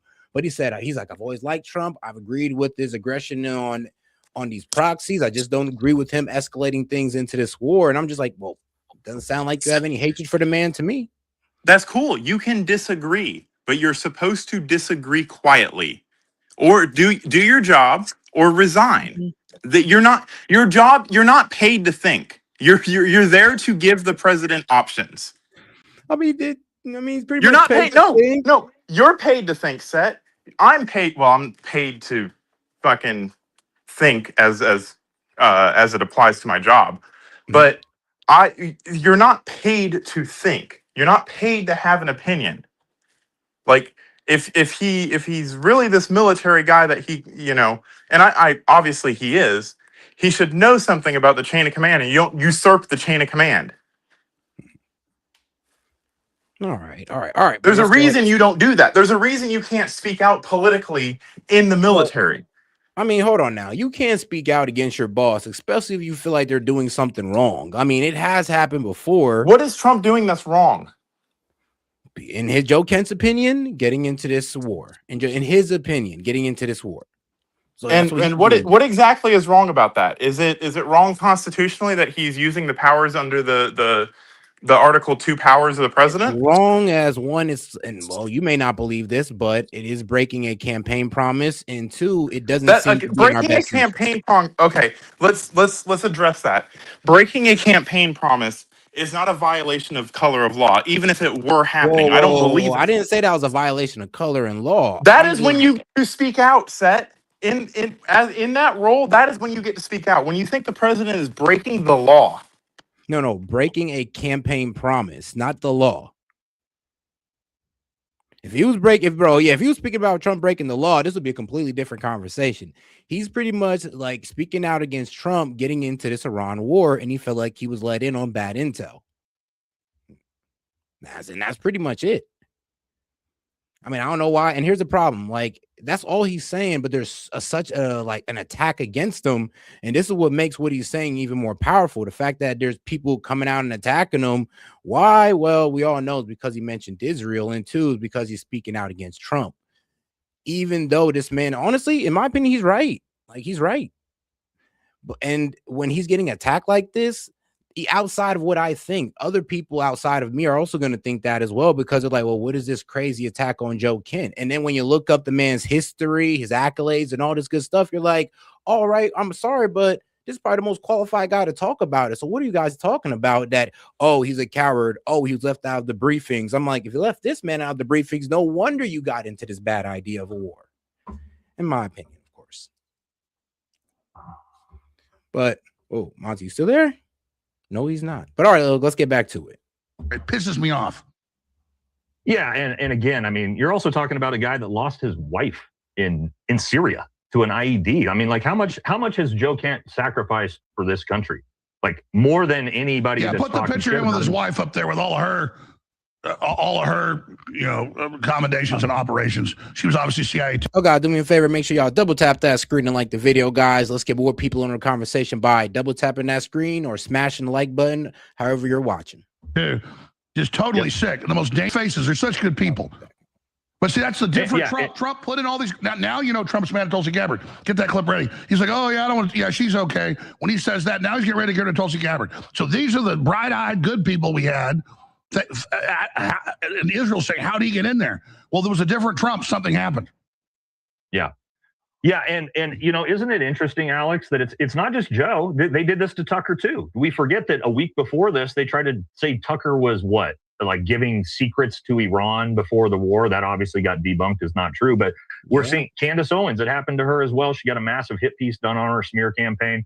So what I see is anybody who is vocally against this war, they're putting coordinated massive smear attacks and campaigns. Joe can't be. And I mean, that's the main problem. It's like, here's the thing. If it wasn't for this war, to be quite honest with you, I mean, and you guys were attacking Tucker Carlson and Candace Owens over some other take, then I mean, sure, we might be able to hop along with y'all. But I mean, one, Candace Owens been done with Donald Trump since the Epstein files. Like after that, in her words, as soon as he said, oh, what Epstein files? It's a hoax. She was done with Donald Trump.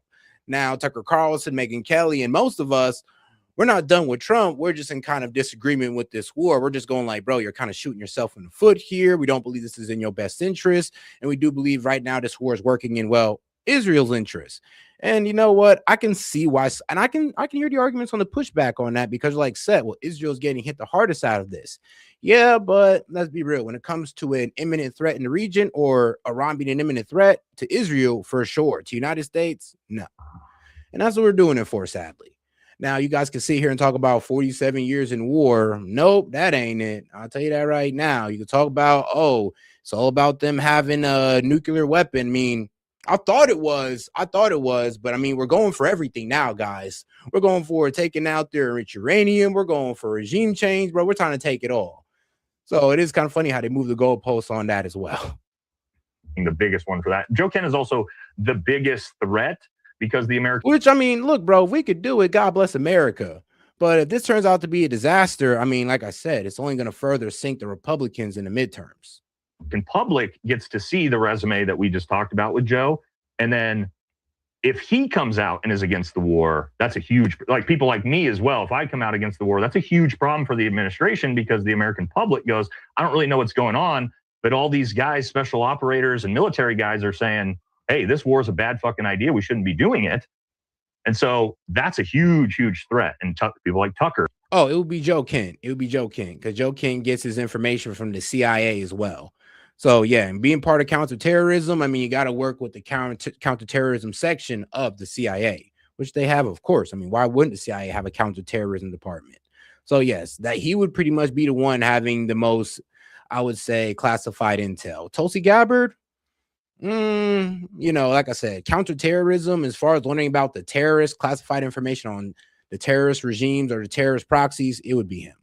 If Tucker comes out against the war, that's a huge, huge threat. Charlie Kirk, if he comes out against the war, huge, huge threat. So let me ask you this. You're back for an hour tomorrow. And hit the points you got. We got like 4 months left. Tucker Carlson, Candace Owens, Megyn Kelly, huge crowds. And they're going and they're pretty much anti-war. And I'm be real with you, it's making a lot of guys in MAGA either one, go against Trump or be a bit frustrated with Trump with this whole Iran conflict. And you know what? I do want to hear from my man Monty, because I know he got a lot to say about this. So Monty, go ahead. No, I don't have much to say. You nailed you're addressing the points, but you're framing it through your own bias of your anti-war as well. So allow me to re-clarify the points in opposition to you. Please. One, we didn't say this was about fucking half the shit what you just said. Iran is a threat to the United States, has been a threat to the United States for 47 years. 47 years. Before you were a twinkle in your father's eye, Iran was fucking with the United States. Right? Yeah, I mean, we started it, but okay. Fuck this. We started it shit. This is not the 5th grade playground, dude. I mean, but bro, isn't that kind of what you're doing too? Like, well, you know, they've been effing with us for this long, so we got to get back at them. I mean, and I'm hitting you with the same cop of logic. Well, we started it. You sound like my. To us, but what they did this was back then, so it's like we didn't start anything. We didn't. I mean, we storm did come on now. We did pretty much interfere with their government twice. No. Okay, so if Cuba. If Venezuela comes and attacks us in 15 years, are you going to say the same thing? I mean, if Venezuela comes and attack us, I mean, that means we got to attack Venezuela.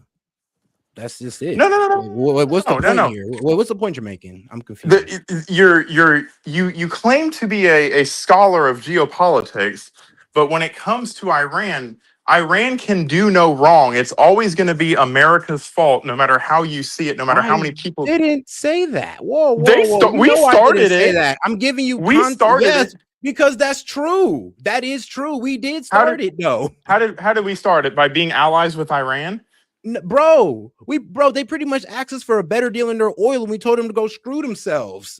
So that's us starting a war. Leader, we overthrew that leader. So yes, we didn't overthrow that leader. We overthrew him. Yes, we did, because we didn't want to give the Iranians a better deal on their oil. Okay, so that's contextually with your point though. That's contextually wrong. But no, it's not. That's pretty much how everybody understands it. Like, bro, I'm sorry, Monty, but are you serious? Like, everybody knows this about the Iran Revolution. Yeah, I guess if you say something enough times, interference in Iran. So it's like, I guess if you say something enough times on the internet, I guess it becomes truth. But no, that's just history. But okay, bro.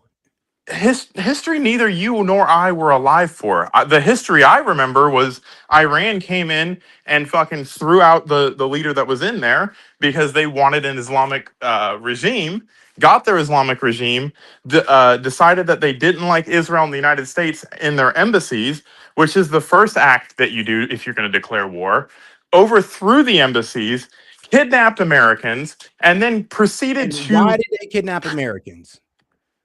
Because they're terrorists. I don't care why they did terrorists. Okay, then if you don't care, you're being intellectually dishonest. Oh, you're not understanding the reasoning behind their actions. That's intellectual dishonesty at its peak right there. Not caring why someone does a terroristic action. Bring back the Shah. We told them, they said, bring back the Shah. We want better deals with our oil. And if you can't do that, then we're going to get violent. And we said, F you guys. And they went ahead and took that embassy and held them hostage. But hey, though, at least they gave us back. But hold water for the Iranian regime on taking Americans. Holding water. That's me telling you the history of it that you're leaving out to make. I'm not leaving any of that out. I specifically said did. But okay, I don't care why they did terroristic actions. then you don't I care don't. about the history about it. I mean, you don't care about the No, facts. because it's an illegitimate reason to do terroristic actions. I don't care what your fucking opinion of, well, Bro, we we do the started it. same thing. If you don't like, bro, if you don't adhere to our demands, actions will be taken. Like vice versa. What? No, we don't. Yes, we do. Why the hell you think we bombed them? What, Monty? Why do you think we bombed Okay, them? Monty. Allow me to finish. Allow me Go to ahead. finish without cutting me off. Go ahead. Why do I think we bombed them? Because for 50 fucking years, they have been harassing us and killing Americans and funding terrorism that we are actively fighting against. So, am I wrong to put in the context of, the reason why they don't like us so much is one, because we've tampered in their government multiple times. Two, we but we helped Saddam get chemical weapons to use against them. I mean, you don't think that ain't got nothing to do with I it? thought Saddam didn't have chemical weapons. I thought we went into Iraq on a lie. No, weapons of mass destruction. So no, chemical weapons are weapons of mass destruction. Set. That's what they alleged Saddam had. Here you go, Monty. CIA files prove American helped Saddam as he gassed Iran. So he had weapons of mass destruction then. Look, according to them, when that John doesn't Boehner count as a weapon of mass destruction. Yes, it does. When John Boehner went up or not John Boehner, what the fuck was his name? Oh my God. But they had him. But here's the thing, Monty. We were helping this guy. We're the ones who helped him get it. And he used it on Iranians, and they know this. I hope you know that. So in one frame of the conversation, we went into Iraq because of a lie, and the lie being that he had weapons of mass destruction that we knew he had because we gave to him, and he threatened to use. Now it's he actually did have those. So I guess the whole weapons of mass destruction, it was a lie hoax, is not real anymore. I mean, which argument do you want to die on? Monty, that wasn't my argument. My argument was to sit here and tell you that, yes, we've interfered in their government. We have aggressed towards them. You're over here acting like, oh, we've just been the victims. Interfering with their government is not. And you're leaving out historical context. Historical context be damned. We didn't fucking go over there. Monty, God damn it, brother. Did we take the Iranian consulate in the United States and kidnap the Iranians and hold them for ransom? Monty, do you? Yes or no? Yes or no? Recognize the background to that, though. Did we do it? Yes or no? I don't care what you. No, we didn't. Okay. But then again, though, I'm be real with you. We kind of didn't have a reason to do it. We didn't have a reason to do it. Nah, I mean, back in that day, shoot, Iran was pretty much asking us for everything. Real with you, what? They wanted their Shah. They wanted a better deal on their oil. We told them F them, and they went ahead and took that embassy, and we were in a hostage situation. Really? They took the embassy because we didn't give them a better deal. Do you not know the timeline of events that happened? Yes, and we didn't give them back the Shah either. That was the demands. Really? Yes. You want to hitch your ride on that because it was after the Ayatollah came into power that they took the embassy. Monty, and they made their demands. And the Ayatollah told them not to. The Ayatollah made those demands. You know that, right? The Ayatollah told them not to do it, but because they did it, he did not want to seem weak in front of the new people that just put him in power. So then he went along with it. So please tell me more about how I don't understand the history when you don't even understand the timeline of events that actually took place. You're wrong. So you're wrong. I'm wrong? And yes, you're wrong. Because you the can Ayatollah did make those demands. And bro, there's a whole fucking interview, dude. What are you talking about? There's an interview where Khomeini himself said that we want return of the Shah. Khomeini right there in an interview stated, yes, Khomeini in an interview, dog. Do I need to bring it up to make it look even more crazy? Khomeini is the son of the first Shah, Set. It's Khomeini. Khomeini, bro, it doesn't matter. You know what I'm talking about. Yes, it does. Those are two different people. Okay, well, Khomeini in an interview said that, we asked for the Shah back, and they said no. This is why the hostages were taken. He admitted to that in an interview in his own words. So there you go. You're wrong. He did that after. He did that after he told the students from the university that actually took over the embassy before Monty, your source at this point, because I could pull up a whole video. Where's your source on that? That is a whole video where we can literally sit here and watch this man say this. Do you have a source? He literally said that. Will you fucking let me finish? Or do you have to be, are you so insecure in your argument that you can't let me finish? No, I'm not insecure in my argument, dog. You have no sources, and that's the problem. You come up You here have with no sources either, my talking guy. like you know something, bro. I just showed you my sources. Everybody here sat back and watched me bring up stuff. You haven't. You don't even give me anything. I don't have control of the StreamYard, so I can pull things up fucking right off the top of my computer. Come on now. Bro, you can send me a link. Come on now. Yeah, and I will send you a link to verify the claims that I'm making if you allow me to make the claims. Go ahead. My claim was before the Iranian hostage situation in Tehran or in the embassy, the fucking Khomeini, not Khomeini, Khomeini, the father, said that he does not want any acts of aggressions against the United States or Israel's missions being embassies. Then a couple of days later, the embassy got taken, or like within 48 hours, the embassy was taken by a group of students. After the embassy was taken, he went and visited the embassy. And there was a whole lot of looks on him like, oh, is he going to condemn this or is he going to support this? It turned out he supported it. Why did he support it? Well, many people speculate that he supported it because of what you just said, that he had made demands for the return of the Shah and a better oil deal. That was the prefix. He didn't plan on doing this. This happened and he controlled it. Then after this happened, he came out and he did that interview. He's like, yeah, that's why we did it. Nothing to say that, oh yeah, we had planned on doing this and this was a strategic operation. No, this happened in spite of him saying not to do it.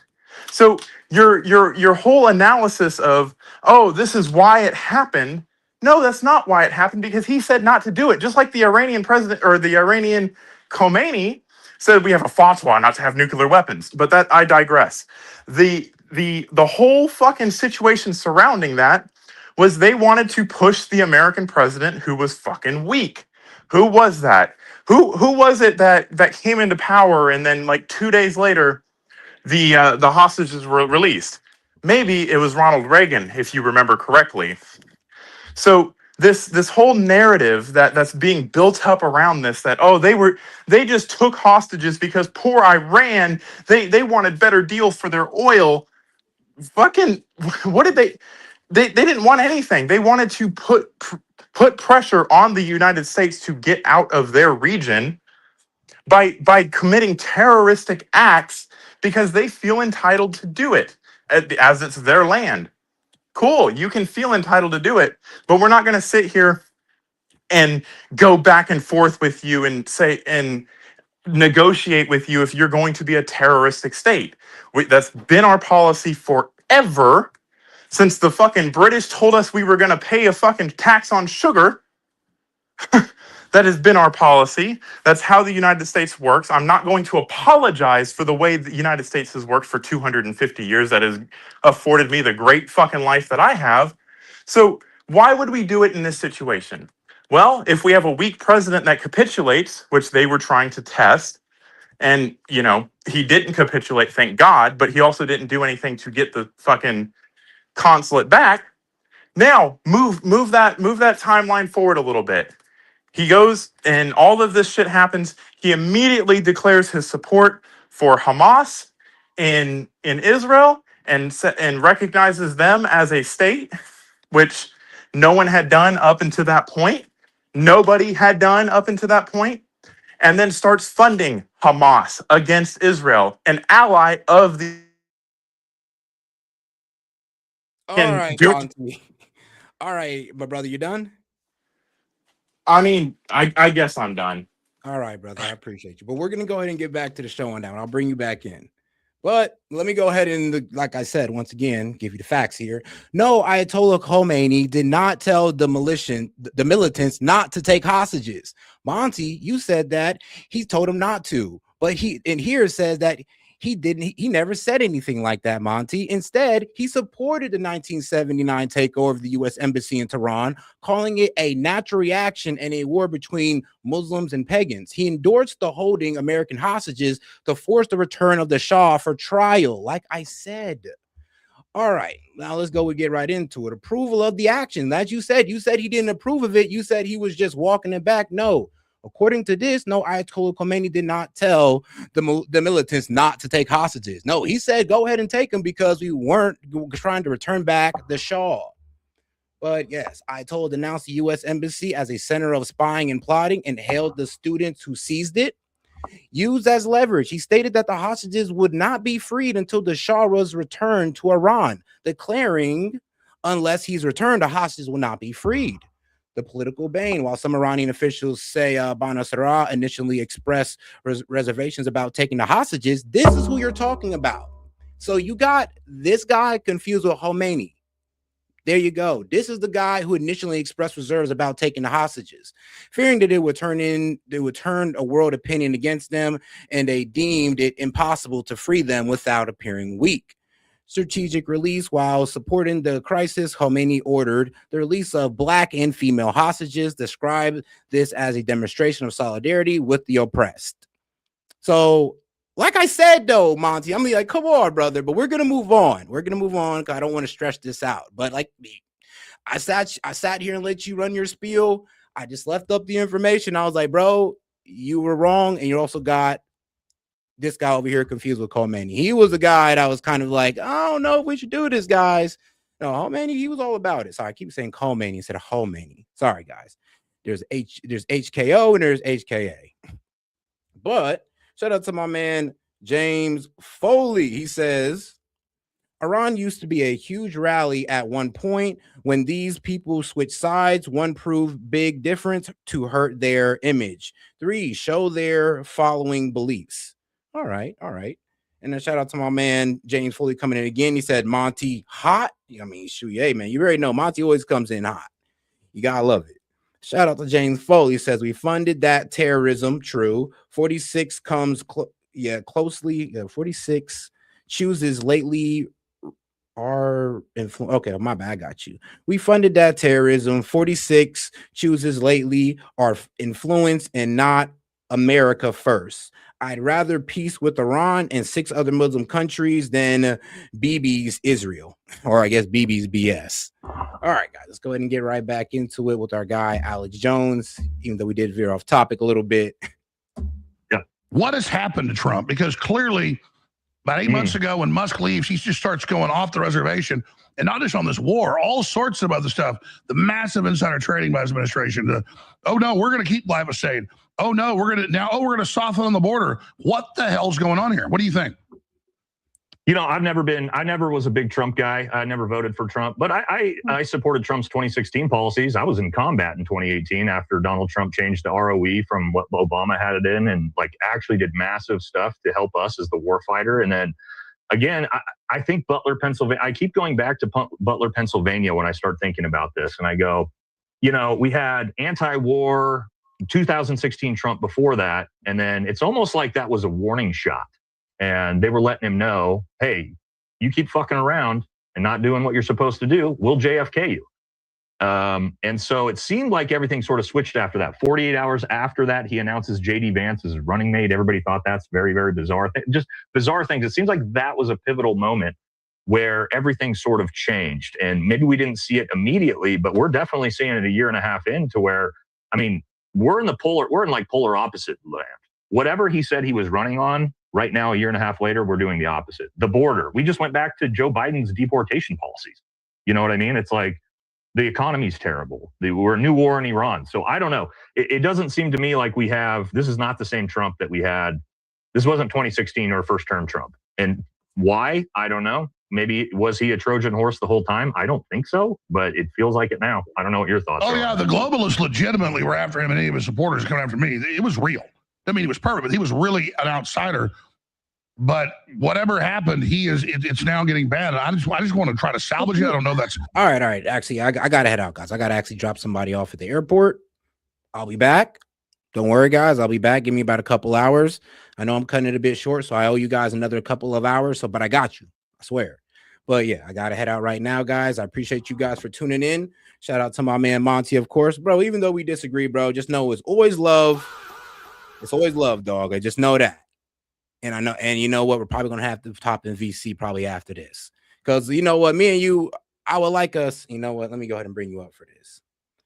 I would like us to honestly start working together in our investigation, so we can start being on the same, like, on this, being on the same ground here. Like we both got the same information here. And I would like us to start doing that more instead of just coming at each other's necks. I'm not saying Khomeini, fucking hell, now I'm doing it. Khomeini didn't support the thing. I'm saying he did not orchestrate it. He did not plan it. It was not a result of, it was not his action. It was the students' actions that after the fact he supported because he was under pressure from Islamic extremists and he wanted to garner support amongst them. That is what I was saying. So that's all I was saying. And so, but that's here and there. Hop in voice chat. I will nail that down a little bit further because I was rereading what I had already read and I was like, am I fucking crazy here? Like, no, it was absolutely the students that planned it, orchestrated it, carried it out, and then a couple days later he went over to it. And then pledged his support after the fact. I mean, all right, fine. Yes, sir. Yeah, that is the timeline. I was correct about that. All right, man. Well, we'll go ahead and see about that one. Anyway, guys, I'm gonna go ahead and head out with a word from our guys from Kalshi. Appreciate the support. Shout out with my man. Get in voice chat. Man, I gotta head out. I gotta drive to the homie's crib and take this guy to the airport. So yeah, that means you got like 15-20 minutes. Good point. All right, then I got you. All right, then, bro. I'll see you in the voice chat later, bro. Anyway, all right, later, big dog. And guys, make sure y'all double tap the screen and like the video. And I'll be right back, guys. Appreciate the support. Yo, this is Set with Set Media, man. I'm here to talk to you about our partner, Kalshi. Kalshi is the largest legal prediction market in the United States with over 1 million users. It's available in all 50 states. They are a real money market. People trading on what they think will happen. You can build a position and trade in and out of almost any prediction you think. Kalshi facilitates trade between people, kind of like the stock market. There's no limiting your trades just because you're winning.